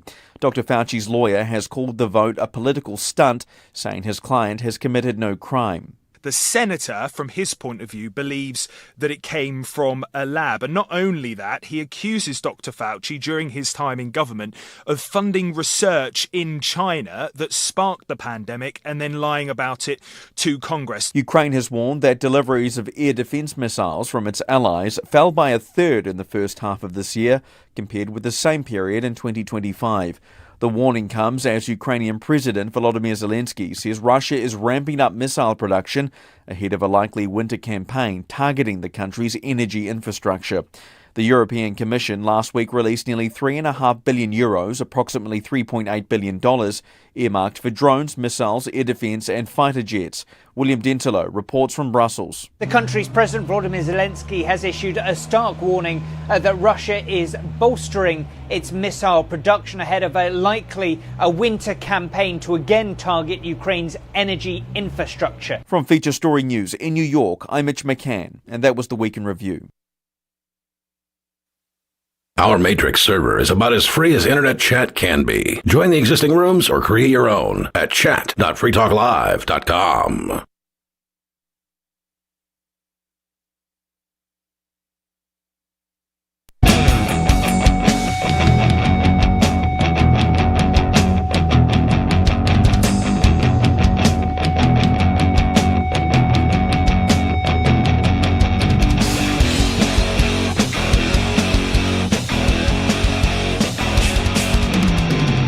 This is Free Talk Live. It's talk radio you control. Call the phone number 6032-836-160. Let us know what's on your mind tonight and we'll have a conversation about it. I would like to thank Riaz for being an amplifier with us here at Free Talk Live. That means that Riaz went to amps.freetalklive.com and signed up to support the show. AMPS stands for Advertise, Market, Promote, and Support. Thanks again to Riaz. and everyone who supports us. Again, that's amps.freetalklive.com if you'd like to check out the perks and benefits of becoming an amplifier. Tonight in the studio, you got Stu. Rich. And out of the studio, Mark Edge. We've got a caller on the line, so I think we'll just go to the phones here. Do it. On screen caller, you're on Free Talk Live. What's on your mind? Would you stop using Brexit as a successful case of peaceful unilateral secession? It wasn't, right? I don't know. Seems like it was. They left. There's no military intervention, and they have been successfully independent since. It was built into their entry into the Union. All nations had that right under their agreement, unlike the states in the United States. But I'm confused about secession mechanic here. Right? I don't know. Well, I mean, Mark I don't know how true it is, but Mark says Texas has it built into their constitution as well. Nope. No? There's something called the supremacy clause. When they entered into the Union, right, the Constitution takes over. They can't have a clause where they can self-determine secession, even if it is written in their Constitution. Their Constitution, the United States Constitution doesn't have anything about an exit clause. So how can it be supreme? What's that? What? Say that again? The United States Constitution doesn't have any clauses about exiting the agreement. So how can it? Yeah, they do. They do. What is it? Not officially. If it's not explicit in the Constitution, guess who gets to rule on it? The state. From Article 3 in the Constitution. Who gets to rule on it? I don't know about Article 3, but if it's not in the Constitution, the states get to rule on it. Well, I know you want me to say the Supreme Court, but the Supreme Court has appellate jurisdiction. It doesn't have anything about it what not only makes has appellate jurisdiction. It not only has appellate jurisdiction, it has original jurisdiction, right? It doesn't say that. Specifically was given powers to these matters in disputes between the states, right? But this is not a dispute between states. Look, my point was Brexit is not a case of peaceful unilateral secession, right? All union members have the unilateral secession that was pre-agreed upon, which makes it effectively bilateral secession. But I'm confused about a secession mechanic, right? So you guys are okay with, people just hijacking a state and getting, what'd you say, 75% of the vote and hijacking it from the Union. So what if anarcho-communists or communists just flooded New Hampshire in a manner such that they achieved that 75% majority and established a communist state and took it out of the Union? Are you okay with that? I think that's the rules of the game. As far as it goes, so I would find it acceptable. I would leave. I already established that wasn't part of the rules of the game. The Supreme Court already ruled on that. I disagree with you. Texas versus White. So do I. No. Well, then why would you ask if we'd be okay with it? There is no agreement where there is no exit agreement. Like there's no death pact. I'm sorry, it doesn't exist. Yeah, there's no contract. You can't get out of. Well, let me refresh your memory, Mark. Supreme Court said unilateral secession was unconstitutional, but bilateral secession was still an option, right? As long as you get all the states to agree to let you out, that's okay, because it is all our property, right? You use your citizenship to migrate to New Hampshire if you are in New Hampshire. But you didn't answer my question with the communist scenario. No, we did. We all answered the question, and then you said we couldn't answer the question because it wasn't constitutional. We said it'd be acceptable and we would leave. That's if it was constitutional, but it isn't. No. Well, then why'd you pose the question, dummy? It is acceptable.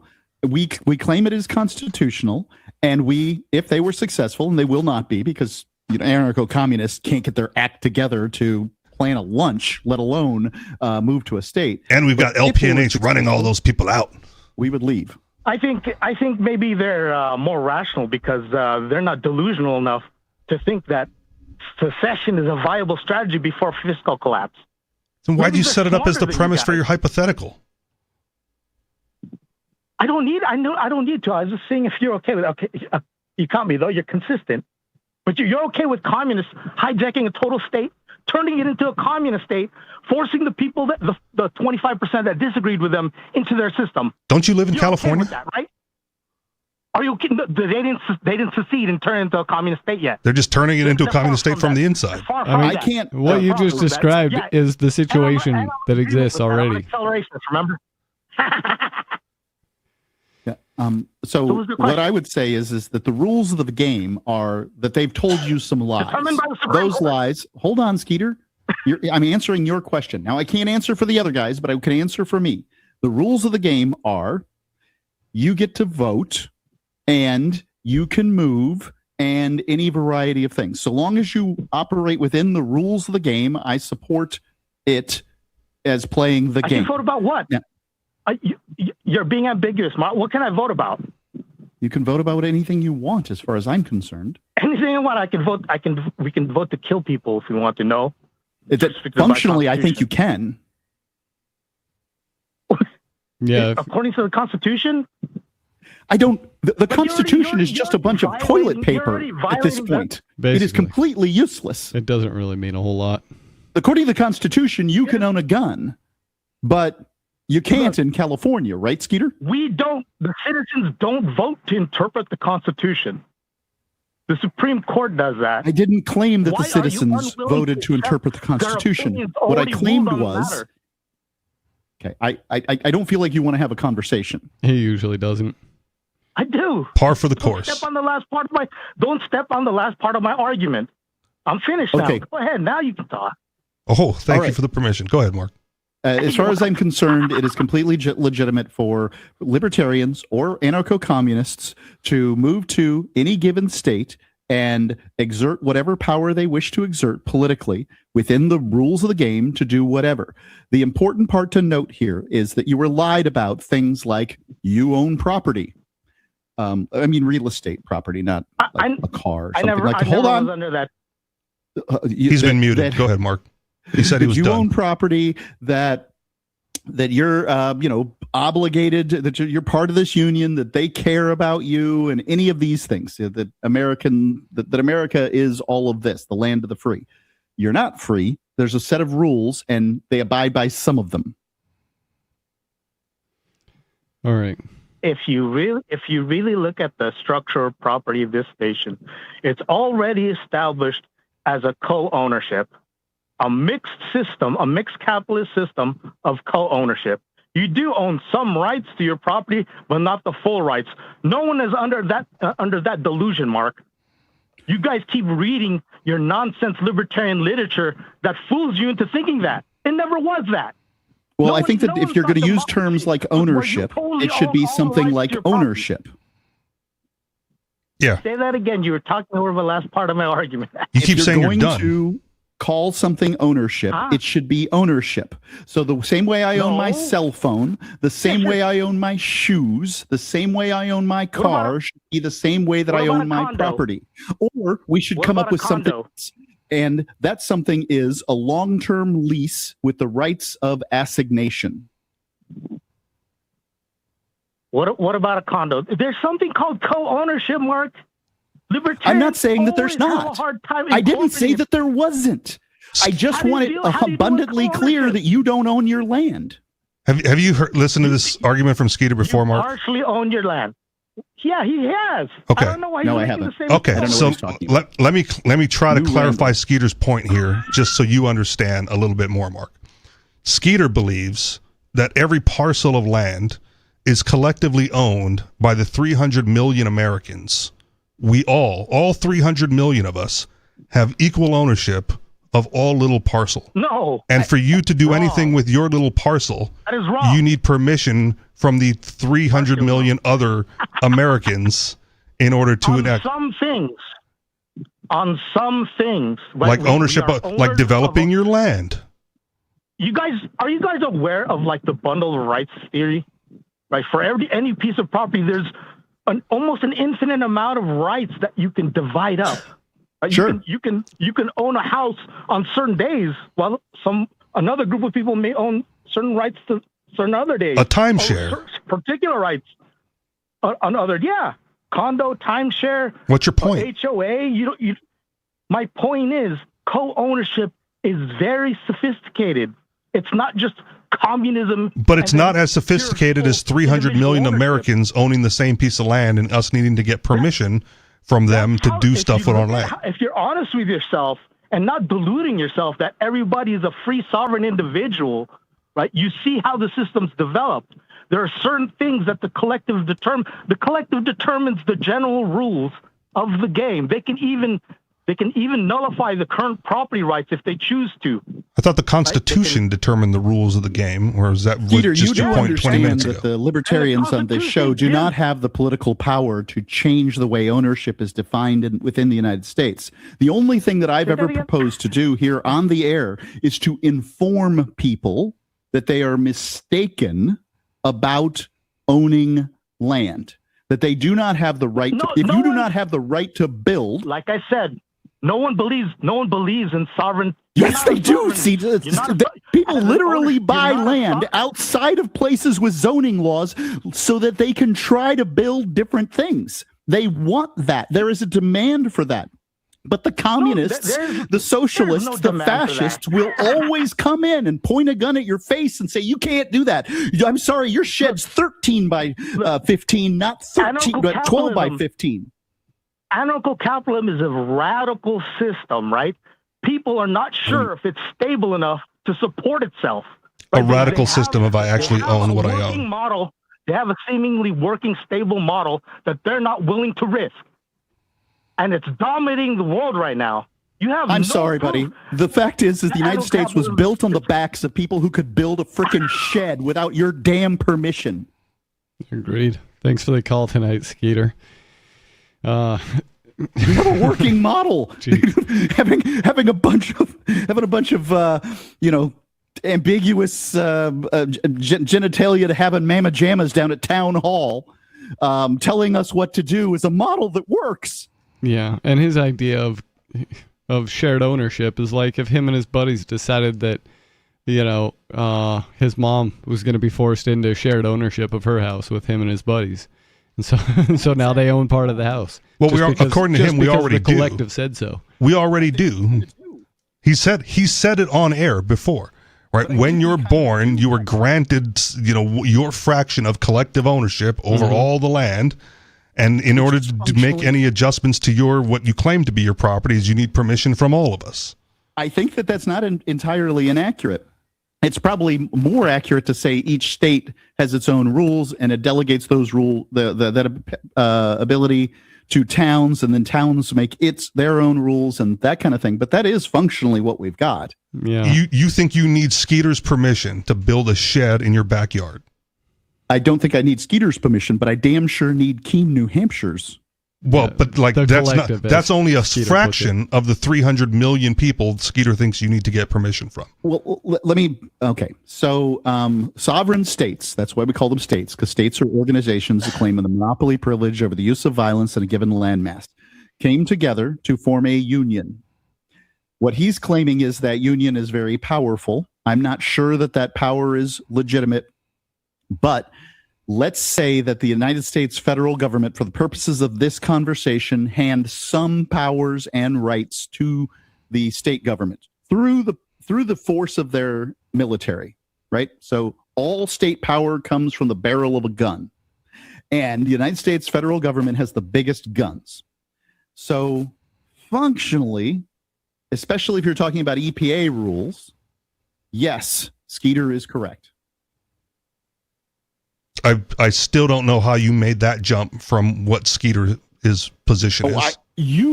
I was making it from your position as an explanation of Skeeter's. Skeeter is a rambling, difficult man to follow. Right, but you're collectivizing the government, whereas he is individualizing the 300 million people. Most of the 300 million people will not vote, but you need to get their permission to do stuff on your property, not through the government, but through the principles of collective ownership. I don't know what he's proposing in that sense. Obviously, the federal government acts as an agent upon for all the citizens, and the vast majority of us just roll over and take it. It may, but again, we've had this conversation with him before with Stu about Stu making an improvement on his land.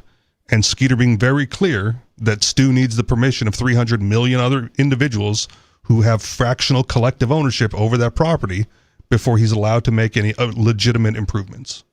That was in the case that the improvement was to separate it from the United States. Or build a bridge, right? Like it deviated from the secession part of it to, that's true. To actually making an improvement upon the land. Yeah.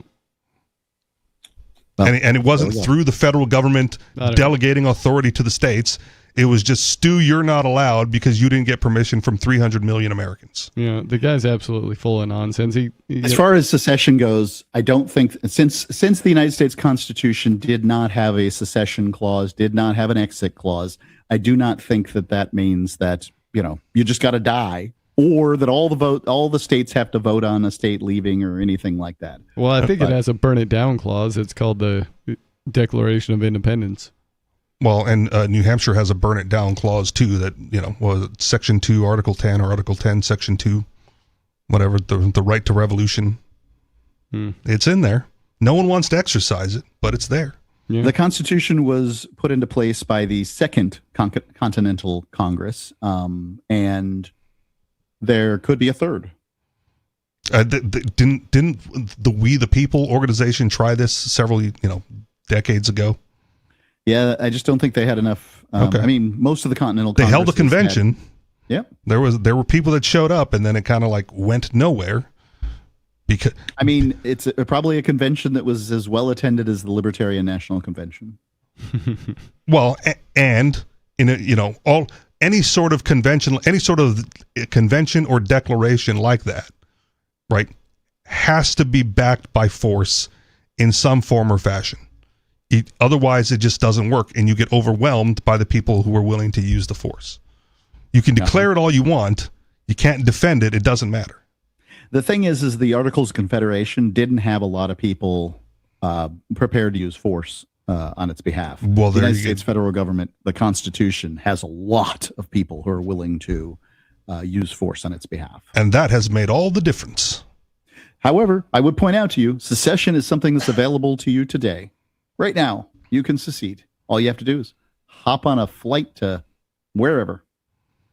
Yeah, and join another organization that's less tyrannical in certain areas. At the very least, you get to pick the rights and I get it. Responsibilities that you have. This is already. I know been a lot of people who live in Mexico who say, "I'm way freer than I was in the United States or Canada." Yes, in some aspects, yeah, there's a lot more freedom south of the border. Yes, but you're still trading, as Stefan Molyneux put it a long time ago, you're still trading one plantation for another. The freedom to choose the plantation does not make you free.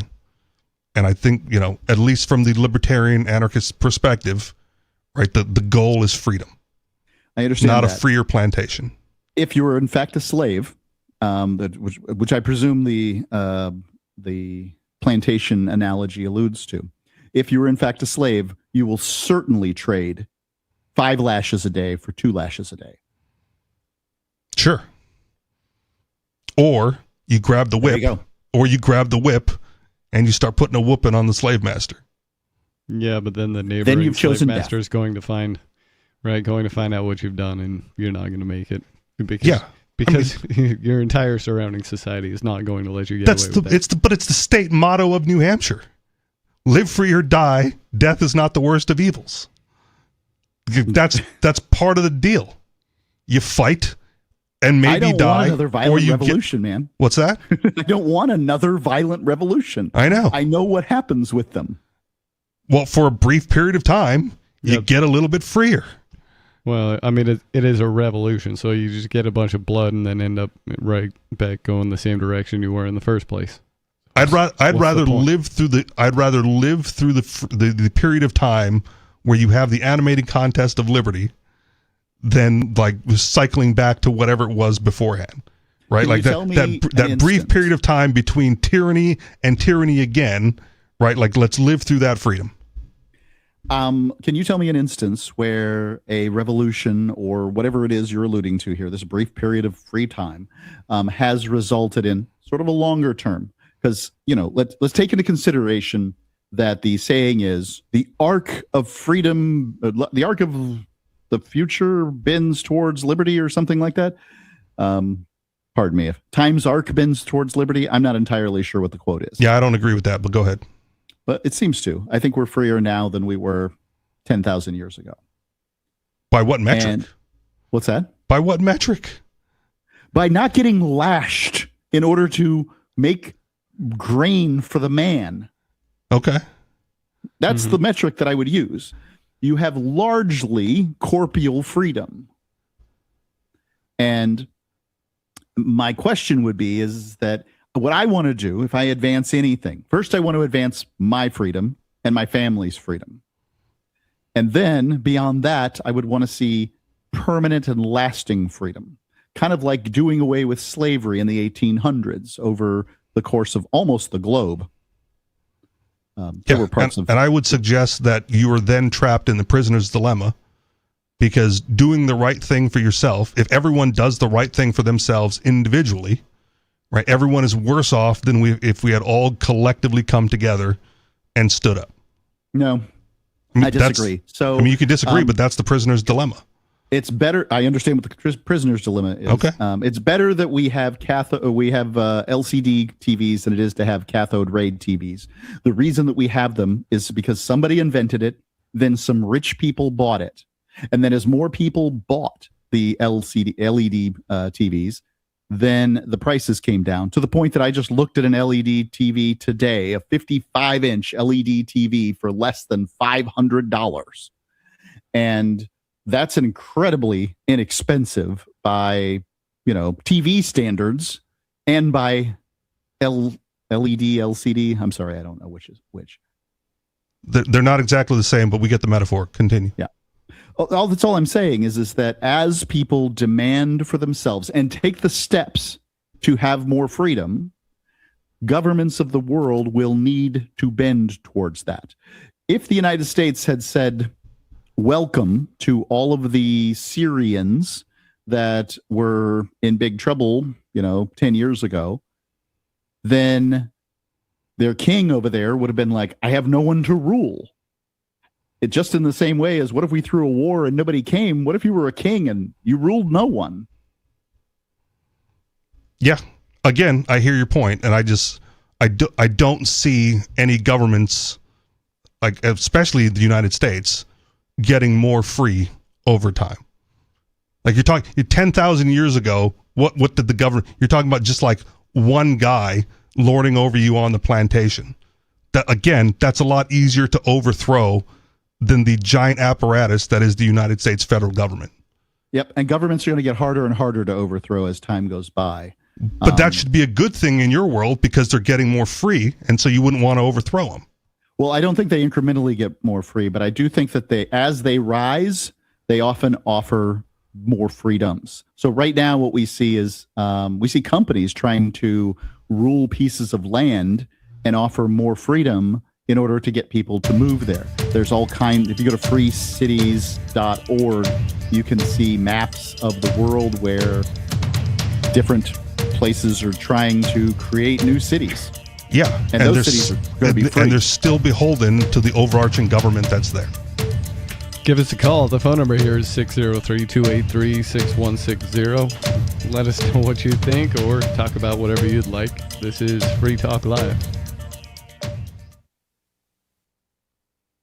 A new report finds climate change skeptics could reach catastrophic levels by 2020. The nation's gratuitously sexual couples announce plans to wait in line at Six Flags. And Grandpa looks absolutely precious in his new baseball cap. Offering a one-stop shop for all your peerless online news summary needs, this is the Onion Week in Review. In response to the escalating violence and rising death toll in Gaza this week, Israel unveiled a new defense system to deflect accusations of human rights violations. Israeli officials praised the new safety structure's ability to intercept an international barrage of war crime allegations and divert criticisms of Palestinian civilian casualties before they can ever hope to make contact with the Jewish state. In other news, a new state law requires doctors to scale an 18-foot wall surrounding abortion clinics. A study finds high school students retain only 1/3 of their obsolete curriculum over the summer, and a man's anxiety is not about to let depression muscle in on its turf.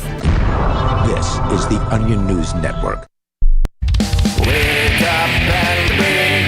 Eleutheromania, the insatiable desire for freedom. It's the new 3-song heavy metal EP from Captain Kickass. Available now on your favorite music app or get it directly from CaptainKickass.com. If you want to know the latest about Free Talk Live before we go on the air, all you need to decide is how you want it delivered. It's your choice. Visit news.freetalklive.com to receive our usually weekly news updates by email. Plus, we have a Twitter account at twitter.freetalklive.com, and you can follow us on the decentralized Mastodon platform at toot.freetalklive.com. So please follow us at toot.freetalklive.com and sign up for our emails at news.freetalklive.com. You're listening to the live edition of Free Talk Live. Hour number 3 is next after the news here on the Liberty Radio Network at LRN.FM. From Feature Story News in New York, I'm Mitch McCann with a Week in Review. Saudi Arabia, Turkey and Pakistan signed a NATO-style mutual defence pact in Mecca as negotiations over reopening the Strait of Hormuz entered what could be their final stage. US President Donald Trump has said significant progress has been made, but Iran's parliament speaker and chief negotiator has mocked the White House on social media, accusing it of repeatedly threatening military action only to reverse course. Nick Harper has the story from Washington. All of this pressure campaign has been met with a lot of skepticism from Iran because time and time again the US president will threaten military action, as he did last week, only then to roll back on that plan because he says diplomacy is going ahead. Mohammed Ghalibaf, the chief negotiator, has made fun of Donald Trump on social media, saying, massive attack coming. Oh, wait, never mind. They want to negotiate. He said that that is theatre of diplomacy and said that bullying, broken promises and fake news being used as leverage are a failed strategy. Meanwhile, Donald Trump signed 2 new executive orders on Thursday seeking to restrict birthright citizenship just weeks after the Supreme Court struck down his original attempt in a 6-3 ruling. The White House says the 2 orders tackle different aspects of the issue, and Jagruti Dave in Washington reports the first targets people travelling to the US specifically to give birth on American soil. One is a ban on birth tourism, which the White House defines as an attempt by a foreign national to gain entry to the US for the purpose of giving birth. This expands on a 2020 federal amendment of visa rules to stop people from using short-term tourist or business visas to acquire citizenship for their newborn babies.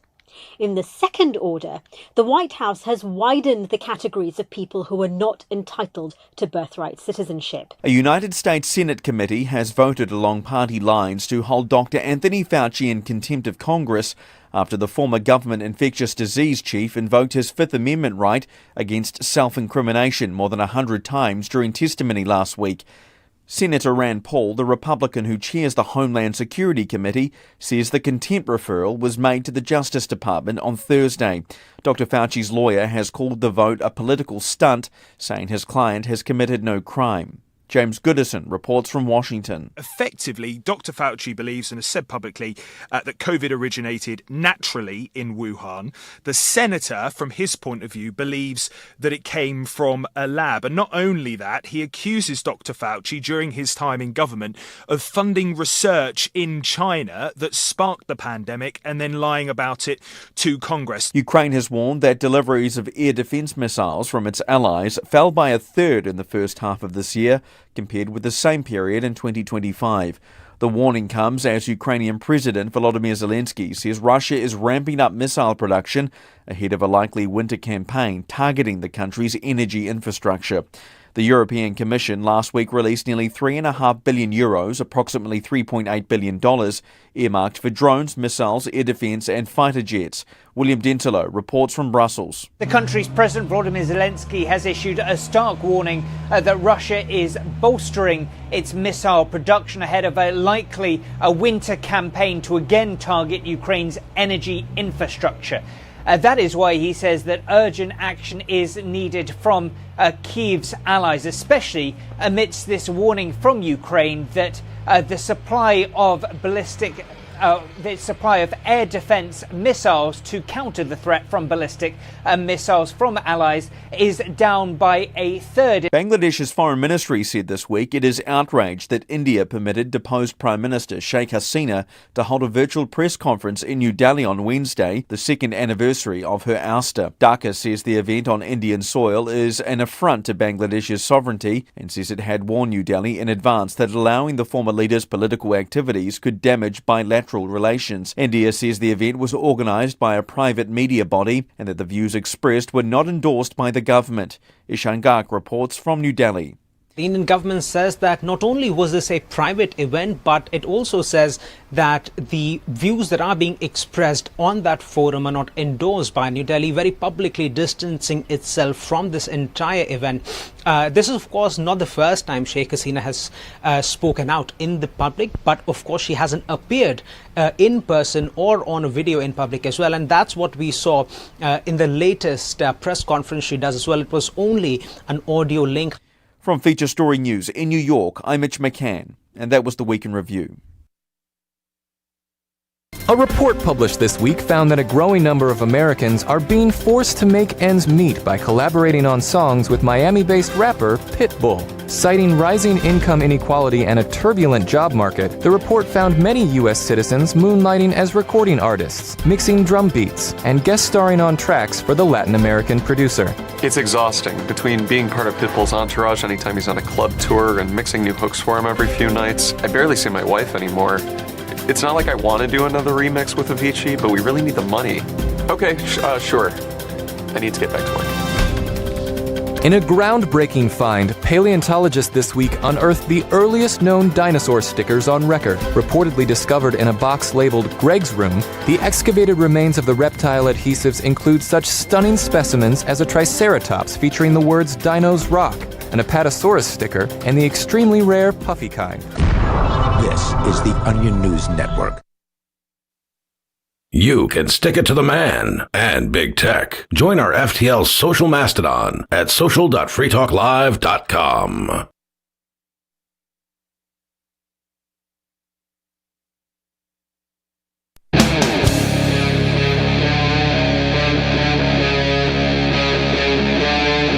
Free Talk Live.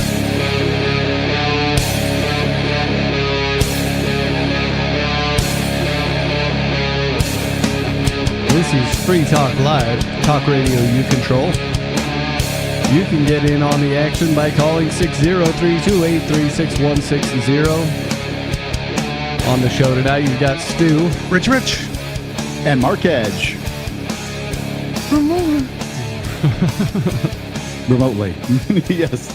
I'm also autistic in a way where if you don't say it, I have to say it in my head. But that timing came out audibly. So I want to talk about what we were talking about in the last segment, the last hour there, Richie, because I think this is important. Free Talk Live is in large part a show about freedom, you know, and you were purporting frustration with the progress that the political types have made in New Hampshire and generally in the world, and essentially saying the only just path to liberty is essentially a revolution. And am I mischaracterizing anything? Carry on. I'll take an issue. I'll take issue a little bit with some of the phrasing, but okay. If you want me to clarify, I'll clarify. Otherwise, well, I mean, I don't want to make your statement anything other than what it is. Okay. So I'm not trying to characterize or mischaracterize your statement. I'm trying to characterize it. Let me do my best to clarify then, and then we'll move on. Because you're close enough to on point where it's not too bad. So I don't know if I'd call it the only just way. Like I don't, it's a way. I called it a shortcut. Well, I don't think it's that. Okay. And feel free to disagree on any other point then. Yeah. Okay, so it's a shortcut to having a freer place.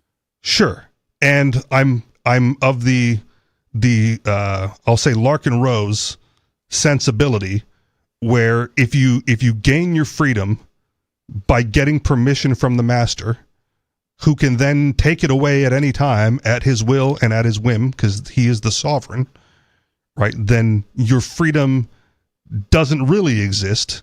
You just have permission.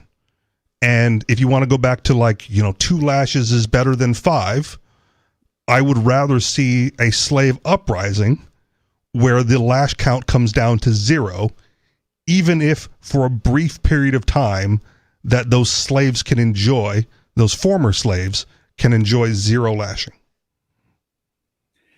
Yeah, so I think that's what does Skeeter call himself? An accelerationism, fundamentally, because effectively we have this system of governance, right? And that system says that there's legitimate governance. And since government is effectively it's a license to use violence, right? Like, there is no government without violence. There is no property without violence. And based on the leaflets hanging in the studio here, there's also no government. There's just government people, goons, tyrants, despots, parasites. So I would agree with that statement too. I'm just trying to state it in a way that we can all sort of agree with. I get it. Is that there is an organization out there, and they call themselves government. Right. And that organization claims for itself powers, and enough people will ignore the use of violence that the government has, so long as the government says this is a just use. Well, and they'll ignore it even if the government even if they declare it to not be a just use. What do you mean? There is no uprising for any number of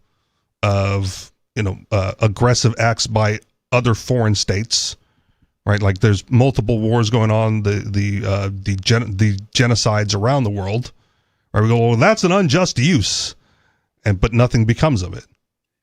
So people ignore the unjust against the other. Absolutely. Here in the United States, however, I don't think that we would weaponize the government against a lot of others. Unless you call them immigrants, in which case you've got half the country, cheering it on and waving the American flag that ICE is going around deporting those criminal illegals. And you've got the other half of the country going like, well, they're not illegals, or they're not criminals. They might be illegals, but they're not criminals.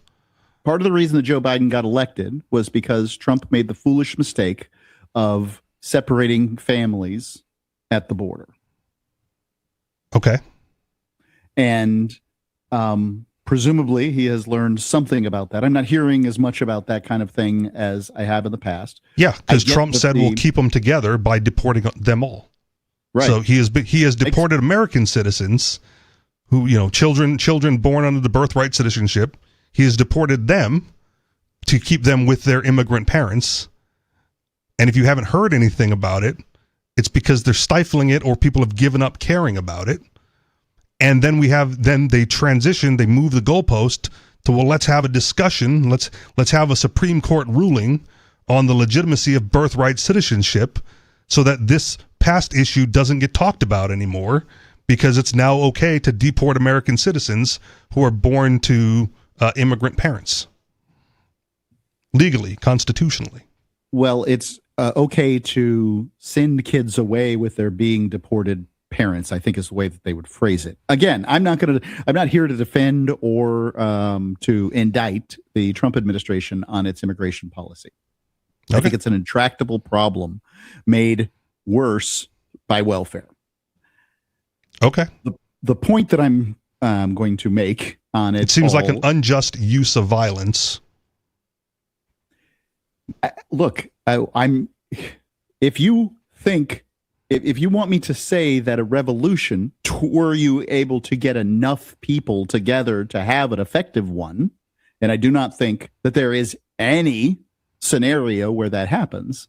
Yeah, we could agree on that. It's because you got your LCD TV and 4K now and 8K coming. Yep. Right? Everyone is too comfortable with their 2 lashes. Yep. Exactly. Bigger food bowls, longer leashes. And that is effectively what we've gotten over time. And, all I'm saying is that there's a place on planet Earth where you can be free in the way you want to be free. Largely.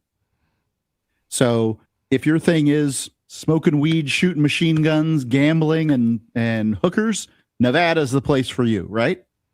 But if your thing is, I want to be taxed less, maybe the Cayman Islands is the place for you. If you want the government to leave you alone, well, Mexico's pretty good about that. There's all kinds of stuff. However, when the government leaves you alone in Mexico, sometimes the cartels come by. And I'm saying that there's trade-offs, and that what you need to do in order to get freedom is to look at the trade-offs and try to come up with the best trade-off. Yeah. Because freedom doesn't exist without life. It's life, liberty, and the pursuit of happiness, right? Freedom doesn't exist without life, and revolutions are great ways to lose yours. But in the pursuit of freedom, if you can win, right, and sustain it, right, those are my two favorite quotes from the founders. The price of liberty is eternal vigilance, and the tree of liberty must be refreshed from time to time with the blood of patriots and tyrants. I find it to be a demoralizing statement. I mean, really? I've got to sacrifice my child on the altar of liberty? I don't think so. Here's what I would say. Well, at what point? What part of those quotes say you have to sacrifice your child? That's what they're saying. Effectively, they're saying. See, the founders are blood like of patriots you. Part. I would say. Well, it's not. It doesn't have to be your children. You can be a patriot. Arm yourself up. If your child doesn't want to join, leave them at home with the women. Then my mother has to offer up her child on the altar of liberty? She doesn't have to offer it up, Mark. If you're a patriot, just volunteer. I'm not a patriot. I know. We can agree on that. I'm a person who's concerned with personal liberty. And I believe that if we were all concerned with our personal liberty rather than concepts like patriotism, that we would all be better off. Governments are service organizations, fundamentally, and the reason that they're so bad at it is because people will put up with it. Yeah. So it couldn't be easier to just go pick a different government. The one that gives you things that you want. Because none of them are offering total freedom. There isn't total freedom, but isn't more freedom better than less? Yes, but the goal is still total. Right? The reason we all put up with less is because no one's going for total. TV was to get a 720 DPI or whatever TV, and then a 1080 DPI, and then a 4K, and then an 8K. You take incremental steps towards better. But if you always have to get permission for better, right, then you'll never get total. That's the problem with the system and going through the political channels. The system is because at any point you deserve freedom. At any point they can revert back and say, take away your 4K and your 8K. Okay. And I mean, it wouldn't be too bad for me. Let's back up. But Richie, CRTs. You own 1,000 acres in New Hampshire. Okay.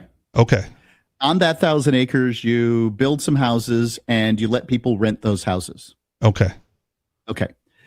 Then a child is born to home birth parents on that land. That child grows up. For the sake of this conversation, you are immortal. You don't die. Okay.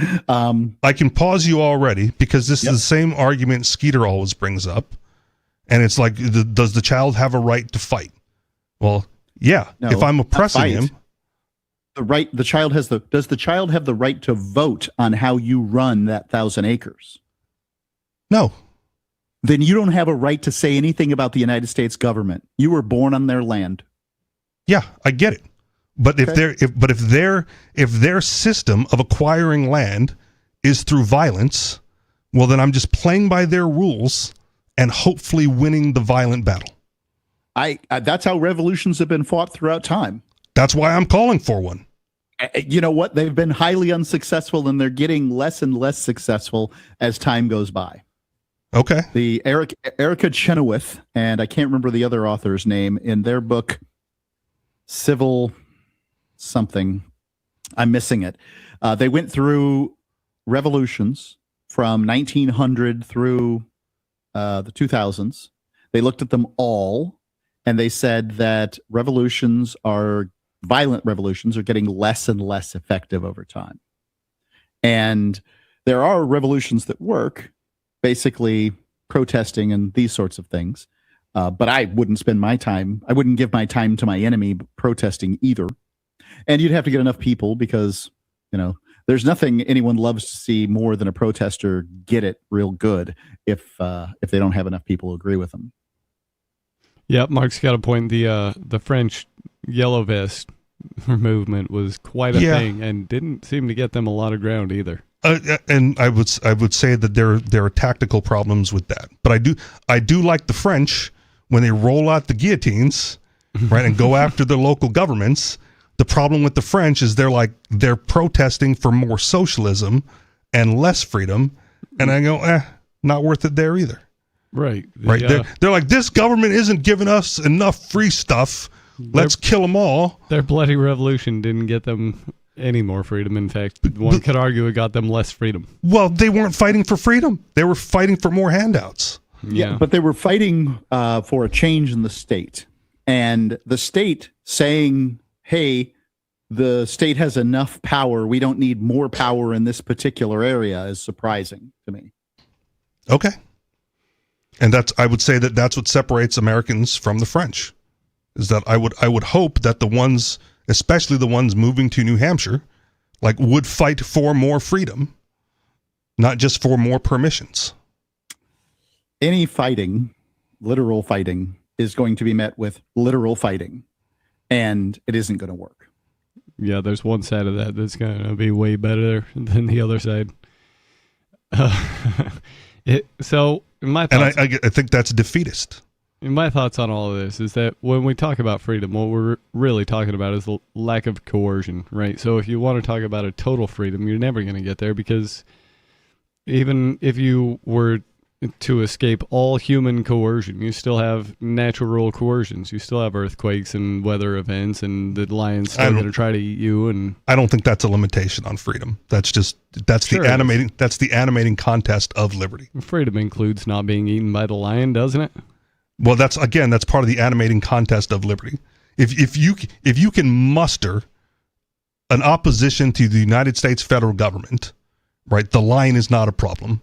The local warlord is not a problem, or shouldn't be, right? Because you've already gotten rid of the biggest problem there is in the world. If you can unsaddle yourself from that yoke, right, all the other ones are minor in comparison. But what Mark has been saying is we've been incrementally unsaddling that yoke for quite some time, and things have been improving. And if improving means bigger and better TVs, fine. But if you're saying we're more free, I don't think so. That's where we disagree. Yeah. Well, it depends on what you the legislature goes into session every year and passes more laws, and every law that they pass is another restriction on your freedom. It doesn't get better. Their whole purpose is to make it worse. They just pass laws. Okay, so, and it also depends on what your idea of freedom is. Some people are going to feel more free in Mexico, and some people are going to feel more free in America. Yes, that's Mark's position. Right, the lashings are different and less or more depending on where you go, and I still want zero. I think you make a really great point that when the legislature goes into session every term and they pass more laws, and those laws rarely give us more freedom. I think it's an excellent point. But I would also point out that there's a pressure on governments to allow freedoms. Let's look at marijuana, for instance. First, California made it basically legal.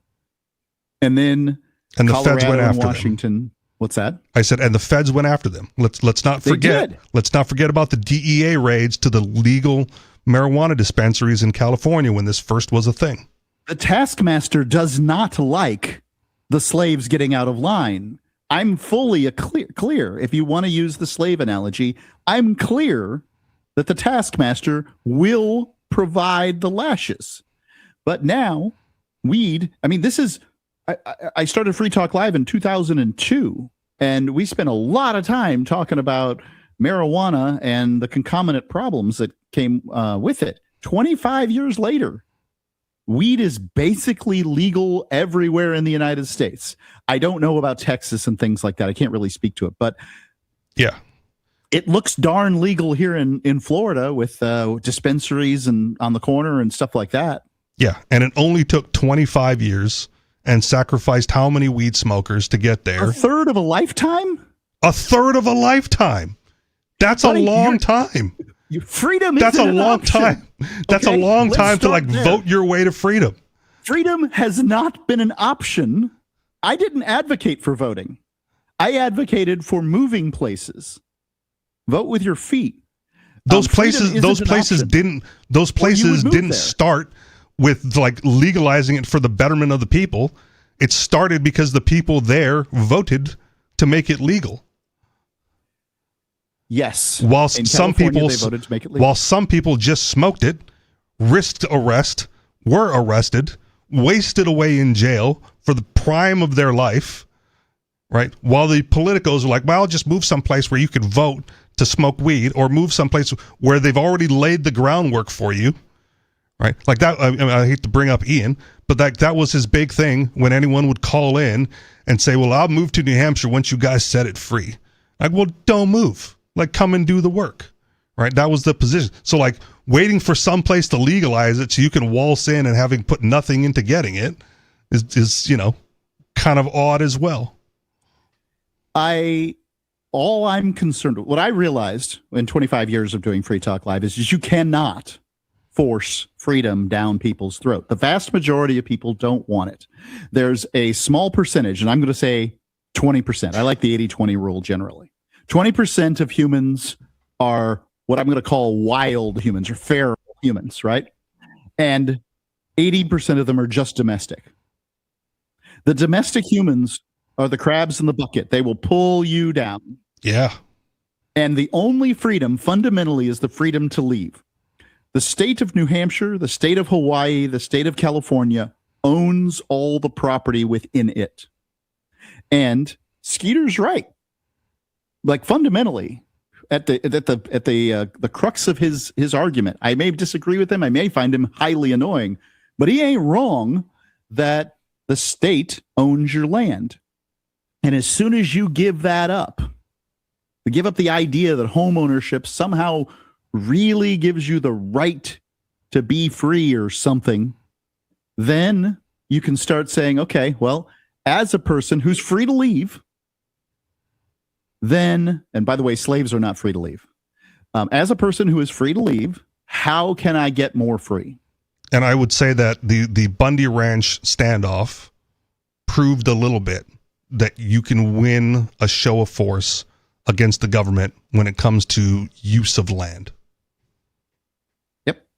Ammon Bundy is recruiting people right now to go out and make a greater stand. Yeah, good for him. He should do it here. Well, he's a Westerner, and he's just not going to change from being that. I get it. So I wish him the best, and I want more of that here, right? Because if it's their land now until you defend it against their encroachment, and then it becomes yours so long as you can continually defend it. That is the price of freedom, the eternal vigilance of defending the land that you've claimed to be yours. And if the government can take it by force, you can take it back by force. It's well within their rule set, so you're not even breaking the rules. All right. When my family is alive and free, or freer anyway, that's to me the payoff.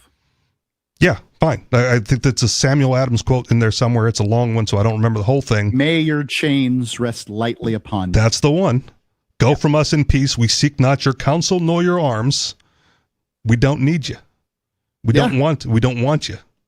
Samuel Adams started the most unlikely revolution in history. And sometimes fortune, God, smiles upon us. But, the United States, read Conceived in Liberty by Murray Rothbard. Read how many revolutions there were in the United States before.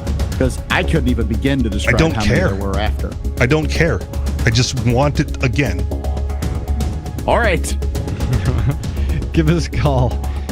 I don't base my results off the failures of others. The phone number is 603-283-6160. This is Free Talk Live.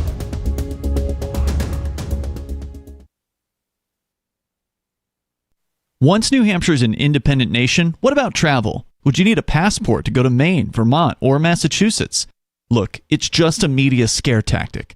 The media and the loyalists don't want you to believe that New Hampshire can be a self-governing, independent nation. They want you to think that it would be so disruptive to your life that it's not even worth pursuing. But look around the world. Over 200 other self-governing, independent nations are able to travel, trade, and do business with one another. So understand, when they're telling you that it would be so disruptive that it would never happen, they're speaking to you from a United States that allows over 1.5 million legal border crossings per year from Mexico, with nothing more than a border transit card. Don't believe the hype. Travel is the least of the issues that we have to be concerned with, and New Hampshire independence is the only way that we will ever control our travel, our trade, and our border policy. You can learn more about how we can peacefully divorce D.C. at nhindependence.org and join the movement at nhexit.us. From Feature Story News in New York, I'm Mitch McCann with a Week in Review. Saudi Arabia, Turkey and Pakistan signed a NATO-style mutual defence pact in Mecca as negotiations over reopening the Strait of Hormuz entered what could be their final stage. US President Donald Trump has said significant progress has been made, but Iran's parliament speaker and chief negotiator has mocked the White House on social media. Nick Harper has the story from Washington. Mohammed Ghalibaf, the chief negotiator, has made fun of Donald Trump on social media, saying, "Massive attack coming. Oh, wait, never mind. They want to negotiate." He said that is theatre of diplomacy and said that bullying, broken promises and fake news being used as leverage are a failed strategy. Meanwhile, Donald Trump signed 2 new executive orders on Thursday seeking to restrict birthright citizenship, just weeks after the Supreme Court struck down his original attempt in a 6-3 ruling.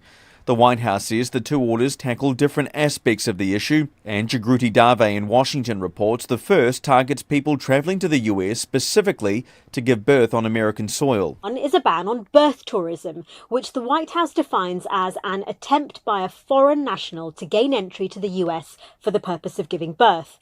This expands on a 2020 federal amendment of visa rules to stop people from using short-term tourist or business visas to acquire citizenship for their newborn babies. A United States Senate committee has voted along party lines to hold Dr. Anthony Fauci in contempt of Congress after the former government infectious disease chief invoked his Fifth Amendment right against self-incrimination more than 100 times during testimony last week. Senator Rand Paul, the Republican who chairs the Homeland Security Committee, says the contempt referral was made to the Justice Department on Thursday. Dr. Fauci's lawyer has called the vote a political stunt, saying his client has committed no crime. The senator, from his point of view, believes that it came from a lab. And not only that, he accuses Dr. Fauci during his time in government of funding research in China that sparked the pandemic and then lying about it to Congress. Ukraine has warned that deliveries of air defense missiles from its allies fell by 1/3 in the first half of this year, compared with the same period in 2025. The warning comes as Ukrainian President Volodymyr Zelensky says Russia is ramping up missile production ahead of a likely winter campaign targeting the country's energy infrastructure. The European Commission last week released nearly €3.5 billion, approximately $3.8 billion, earmarked for drones, missiles, air defence and fighter jets. William Dentilo reports from Brussels. The country's President Volodymyr Zelensky has issued a stark warning that Russia is bolstering its missile production ahead of a likely winter campaign to again target Ukraine's energy infrastructure. From Feature Story News in New York, I'm Mitch McCann, and that was the Week in Review. Don't miss a moment of Free Talk Live. Get our archives daily via our podcast at feeds.freetalklive.com.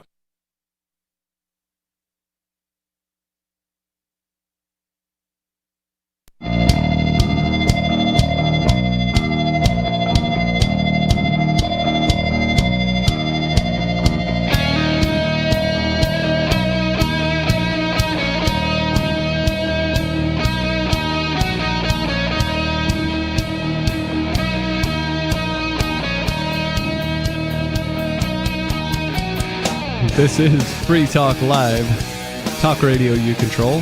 Give us a call in this final segment of the night. The phone number here is 603-283-6160. And on the show, you've got Stu. Rich. And Mark Edge, remotely. Thank you. So, did you guys feel like you had everything that you needed to say about that? We're never going to come together. There's never going to be a true meeting of the minds between me and Mark on this issue. Well, that's one of the beautiful things about this show. And it's only a crazy person wants, demands that somebody agree with them on everything. Rich is on this show because he is an excellent talk radio host. Do I agree with him on every issue? No, but I don't agree with anybody on every issue. I don't agree with my wife on every issue. And I bear the lashes to prove it. Okay. Well, but not the lemonade foot juice. Don't need to. Mrs. Edge doesn't put up with nonsense. That's good. That's good. Most of us men need somebody to keep us in line. We'd be into some shenanigans in no time. Otherwise, no, we don't. Get the yoke off, man. I don't know if you choose to put that yoke on, it's not really a problem. Yeah, it's not slavery; it's indentured servitude. I wouldn't call it that. It's an agreement, and this is what Hobbes was talking about with his claim that the life would be brutish and short or whatever it all is, and you do make exchanges in every circumstance in order to have what you want to have. If I go into a hotel and I play my music too loud, their rules are going to say I can't be there. I'm not having my freedom infringed. I'm just not able to play music as loud as I'd like. Yeah, but there should be some place you can go, right, where the lashes are zero because it is yours and yours alone, and you are the sovereign. I don't know whether that's the case. I don't know either. It's not the case, but it should be. I'm advocating for the ideal. True. Yeah. You don't think there's some place where you can go where it's just you, man? Like you make the rules? But all alone. I think that the state, when it claims the monopoly privilege and the use of violence, one of the advantages to especially an effective state is that those that would just simply claim violence are less organized. Go on. That's it. I mean, the state is organized violence, though. Uh-huh. So it's just organized violence that's somewhat more predictable. Okay. So you don't want other people to be sovereigns of the land because their violence might be unpredictable should you cross their property line. Oh, let me give you an example from Mexico. American moves down there, says, hey, I'm going to live a life of freedom and excitement. I'm going to buy a farm and grow agave cactuses and then market the agave cactuses to tequila companies in the United States or something. Pardon me if I have my plants wrong. He grows his agave cactus is when his agave cactus are ready for harvest. Just before that time, a cartel shows up. Now, obviously, it's not the whole cartel. Some gang members, some armed men show up and say, hey, you're either going to give us part of your harvest or you're going to give us all of your harvest. Probably not in those words. And the man chose all. And they didn't kill him. They just took him off the land, got rid of him, and took his property from him effectively. Harvested his crop. And this is what happens when the state isn't effective. It sounds like they use the tactics of the state. They did. And we're the de facto state. The state is an organization that uses violence. That sounded like an organization that was using violence. The state did not invent it. It is just a organizational model to best implement it. I get it. And I think that's the reason why libertarians always compare the state model to that of organized crime, because in your own example, it's effectively the same. Yes. Right? Except that some people view the state model as legitimate and the Mexican cartel as illegitimate, but there's no reconciliation there because it's the same tactics, just with a different label of legitimate and illegitimate.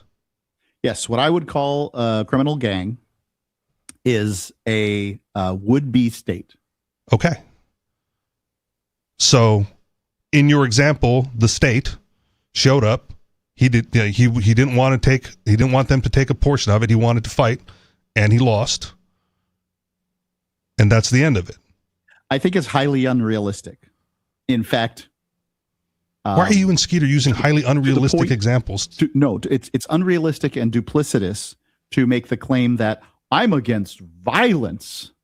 I mean, you and every patchouli stinking hippie. So what?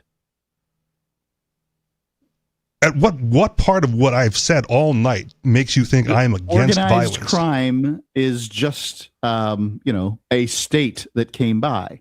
The point I'm trying to make is that the state didn't originate violence, and the state is not, it didn't create it. It's just harnessed it in a fashion that is better. They've monopolized the use of it, though. I get it. Well, they've tried. Yeah, they've done their best to effectively monopolize the use of it. Counterexample, agave farmer has neighbors of his farm, and those neighbors also don't want the mafia coming around to collect their crops. So every time the collector comes around, they kill him, and they put his head on a pike outside of their farms. And when the next collector comes around, they do the same until they've got a wall lined up of collector heads on pikes. Until such time as no collector wants to come around and steal from them anymore. But the nature of what we're dealing with is you do that once, the next time they send 200 collectors, and then you lose. And then your heads are on pikes. Well, again, collective defense is a legitimate use, right? If you're making money selling your agave, right, you can afford to hire some protectors, right? The reason that city-states existed was because people could, there was enough density inside of a city, right? What you didn't have was farmland states, because farmland has always been where the soldiers walk through, pretty much unimpeded. Okay. Taking young people and crops as they wished and going about their way. So there's just not the density when you're talking about farming. Well, then I go back to the Bundy Ranch example, which we agreed was ironically sufficient, right? Where they got support from all over the country because the support said, like, no, we don't want the government infringing on these farmers' rights. Let's put up a defense against them. And in your example, the government would have rolled in with 200 more people, and they didn't. They said, not worth it. So they're not going to come back to my agave farm with 200 people. They're going to go down the street to the farmers who are giving them a portion of their crops without fuss. Sometimes they do and sometimes they don't. They will take the low-hanging fruit. In the case of Waco, they did. In the case of Bundy Ranch, they didn't. Waco didn't put up a real defense. They had the guns, but they didn't use them. Well, because they didn't. Technically, they didn't have a reason to put up a defense. There was just a bunch of people there kind of. Yeah. kind of putting them under siege. They were massacred. Yeah. Which, again, is possible. But if you even if it's a fake out, right? If you go like, well, we're now aiming guns back at you, right? Mm-hmm. How many have to die? And if they can hold that standoff long enough to get support, right? Like David Koresh and Ammon Bundy are different figureheads, so you might get different, not many people were probably on the side of David Koresh to support him, but who knows, right? That is one factor, certainly. Yeah. I think people wanted the Davidians to have their ability to have their little cult in many cases. And had the government not said whatever they said about kids, because it's always about kids, that generally they would have been able to have it. I think that the Bundy Ranch situation is not something that I would want to participate in because it is a dice roll. But it's a dice roll for freedom. It's a dice roll for my life. Okay. I get it. And freedom isn't worth my life. Yeah. Certainly not other people's freedom. Okay. And that's where we disagree.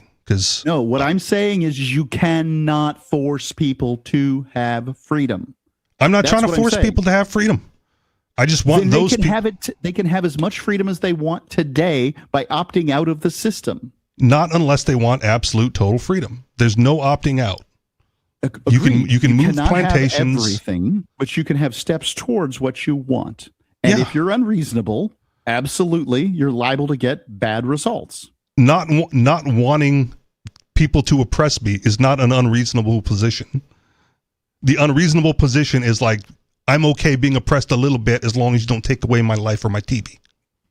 After Ian got arrested, I put in my calendar a little reminder. It comes up every 2 weeks or something. And I've never been able to articulate it particularly well. Even in my calendar, it's not particularly well. It's basically you can have an end result or you can have a path, but you can't choose both of those things. Choosing the pathway to the end result you want is unlikely to be successful. Now, if you want an end result, make a path to get to that end result. Or if you want a path, walk the path until it gets to where it goes. I want the end result to be absolute freedom. Then you're going to need to build a path to get to absolute freedom.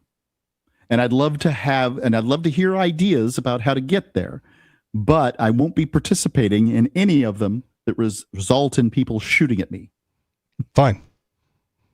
But I can't walk that path alone because I am overwhelmed and the odds are against me. If I can get other people, any path that results in that requires other people's actions is probably not going to go well. Voting requires other people's actions. You have to recruit people to vote in your favor. Richie. I advocate for leaving. Leaving to a place that's already been set up for you by the activities and actions of other people. You didn't start Prospera. I didn't build a car, but I have the right to drive. Yeah, but don't claim that the path that you walk is solo and nobody did anything to help you along it. I'm happy to work with people who are happy to work with me. I'm not happy to participate in anything that's going to result in any of us dying. Okay. I think that's reasonable. If that's what you want your 2 lashes or your 3 lashes or whatever, and that's reasonable, then everyone's happy. You don't have to move anywhere. You can get your lashes. We can go for 1. How are you going to do that without the help of other people?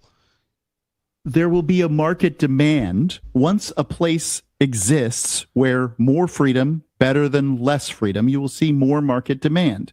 At this point, who's creating the market demand? It's other people. Of course it is. Well, then don't say that it's folly to expect other people to participate.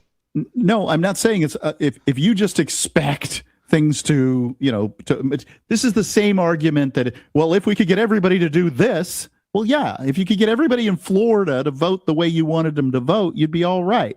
If you could get everybody in Florida to do what you wanted them to do, you'd be all right. But you can't. Yeah, it's a game of incentivizing. The government plays it well. And when guns are pointed at your head, incentives go way down. Yep, that's right. Or they go way up because all of a sudden the gun pointed at your head means you're going to do what they tell you to do. You are now incentivized to pick the cotton. The incentive is hard skewed when a gun comes into play, certainly. Yep. Yeah, so let's not pretend like that's the incentive. The incentive to do nothing or to move is because they've already got the guns pointed at you here. They've got smaller guns pointed at you there, but they still got guns pointed at you. And I don't want the guns pointed at me. When the Bundy Ranch folks took over the Mulhare Wildlife place and wherever they're out west, they let, and we have listeners. John went out there. He was there. And other of our listeners reported from there. And then when they caught them at their weakest, they sent the FBI in. And the FBI said, hey, if you want to leave, we're not going to kill you. Yeah, sure. We already killed that one guy. Can't remember his name off the top of my head. But we will come in and kill people here shortly. And a few people held out, and then they started to trickle away. And then I listened online. There was a stream going on all night. I think it was 3 or 4 people. They were holding out. And the FBI was trying to lure them out of a tent so they could shoot them in cold blood. And they didn't come out. The FBI didn't shoot the tent. But I wonder why they were luring them out. If it wasn't to just take them out from a distance. And they should have just complied or moved away or done anything but stand up for their rights and their liberties and their freedom. Did they get freedom? Absolute freedom? No. Okay. Because they lost the support. They lost the numbers. There wasn't enough people there. 1,000 people wouldn't have given them anything. What were they going to get? I don't know. What can you get? The price of liberty is eternal vigilance. The government waiting you out makes it very difficult to maintain that level of vigilance, but it is required to get it. You both have points here. Agreed. So the shooting of Lavoy Finicum, Lavoy, thank you. That certainly inspired me to want some more freedom from I hated that I couldn't remember that guy's name. But yeah, thank you. Yeah, no problem. That was an impactful thing on my psyche, seeing that happen, especially the way they did it, and then just continue to pepper that truck with bullets for hours with people inside of it. You mentioned Waco, Dooley Ridge. Yeah. And these things are important. I've just seen too many bodies along the way in 25 years of freedom broadcasting. I'm sick of seeing them. I've got PTSD from this stuff. Yeah. I'm sick of it. It's because it's always a minority fighting against the majority. And there's not enough, like a family on a farm is not going to repel the government. But a family on a farm with support from thousands of people, who knows? Could get lucky. Roll of the dice. Yeah, there's a certain level of coercion where I would definitely fight to the death to escape it. I don't feel that I'm experiencing that level at this time in my life. When it comes to the government, right? That's the balancing act that they play. The balancing act is, how much can we get? Yeah. And how much do we have to give to what we get? They're a service organization. They're just trying to find the best price in the market. And what the market they deal in is your labor. And this is really important. They are you have chosen to be their slaves when you decide, their servants, their serfs, when you decide to work on their land. And they own it. And they run just a fiefdom. So when you decide, you find some way not to give them your money and your labor, then, I support that. But that's it. And the problem waiting for that is we already see North Korea. Like, it can get bad. It can get a lot worse. And we can see that, like, those people have lost the ability to fight back with any sense of effectiveness. And we can go down that path slowly, quickly. They can continue down that path even further than they've gone now. But there's no one here in the United States necessarily putting the brakes on that. It's just going to get worse as people are like, well, this level, I can tolerate this amount, but one more thing, and that'll be it for me until that one thing comes and goes. Oh, God, And they use a crisis. Every time they do it, it's always a crisis, right? Nobody would have put up with a lockdown and the suspension of habeas corpus without COVID. But with COVID, I mean, half the country clamored for it. Yeah. For the first 2 weeks, everybody but Ian Freeman clamored for it. Basically. Half the libertarians still clamored for it. Yep. So I don't put my faith necessarily in them either. But like we know how bad it can get. We know it can get worse than it is, and we know people won't stand up, and it'll just continue. Even the 2A people, right, always want to be law-abiding citizens when it comes time to like fighting back. Right? Like the crisis of Katrina, they just went around and took people's guns. Right? Unconstitutionally, whatever you want. They just said, like, nope, for your safety, we're taking the guns. And people handed them over. I think that the government, at the very least, the Republican Party, has come to the conclusion that guns aren't a threat to them. Because no one's shooting at them. That's right. That's the point. It's not a threat to them. Yeah. Make it a threat and see how they change. See how they react. They absolutely would. Mitch McConnell considered the people coming into the people's house and apparently taking the people's podium to be a threat. It's insurrection. Yeah, they were all unarmed, right? And in some cases welcomed in by Capitol Police. Yeah.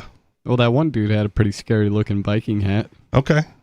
I think he's like a buffalo helmet or something. Yeah, something like Either that. way, like by the way, I'll take the buffalo helmet over what we've got in Congress. If you want them to do what you want them to do, they have to have some skin in the game.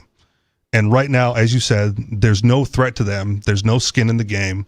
They'll just continue to take at your expense until you die of old age in front of your 16K TV. But it's a big, beautiful bill. Okay. That you got to pass in order to read. Right. Yeah. You know, I'd like to know how many bills have actually been passed through Congress in like the last 20 years, because it doesn't seem like very many. The only thing that gets through is like the funding, the budget, and the NDAA. Like the Army appropriation, and it's the naval appropriation one, military appropriations, and then like one or two bills. That's because because everything they want to get done, they just cram it into the NDAA, and then it gets through. Yeah, and that's just the federal level. Then you got to go to the state level. What are your state legislatures up to? What are your city and county? What is your town? What are they doing at your town hall when you're not doing, your activism by going and speaking at the town hall? Similar things. Show up at your town hall meetings. They're doing with similar camera, things. and watch how the attitude changes in a heartbeat. They're passing laws. It's a good old boys, and as soon as you show up with your camera, they're going to act like they're legitimate and upright citizens, and there to do what's best for you. At every level, they're passing laws that most likely are limiting or restricting or taking away your freedoms. That's pretty much what they do. It's almost the definition of what they do. That's my point. Mm-hmm. And the only thing you can do is try to be slippery and get away from it. And move to another jurisdiction where they also have legislatures. And another one. And another one. Yeah. Yeah. On the run. It does seem like fine. It does seem like there's a potential system that could be developed that would provide both things, right? It would provide a way to remove yourself from the coercion of the state without having to shed blood or have your blood shed. It just hasn't been developed yet. That would be your bilateral separation. So the gypsies, when they would travel around, would often not be taxed because they were hard to tax because they were immobile. Right. Farmers have almost always been taxed. You look at Robin Hood. What were they taking? They were taking grain in order to, to tax these people. Hard well, that's to because take your farm with you. You got to have land, and land doesn't move. Right. So being static makes you easy to tax. Yeah. Well, we had some callers on the line that got in the last segment. My apologies to them for not answering. We're kind of having a good conversation there, but there will be another show next weekend. You can call all then, get your thoughts on. Thanks for listening. This has been Free Talk Live. Peace.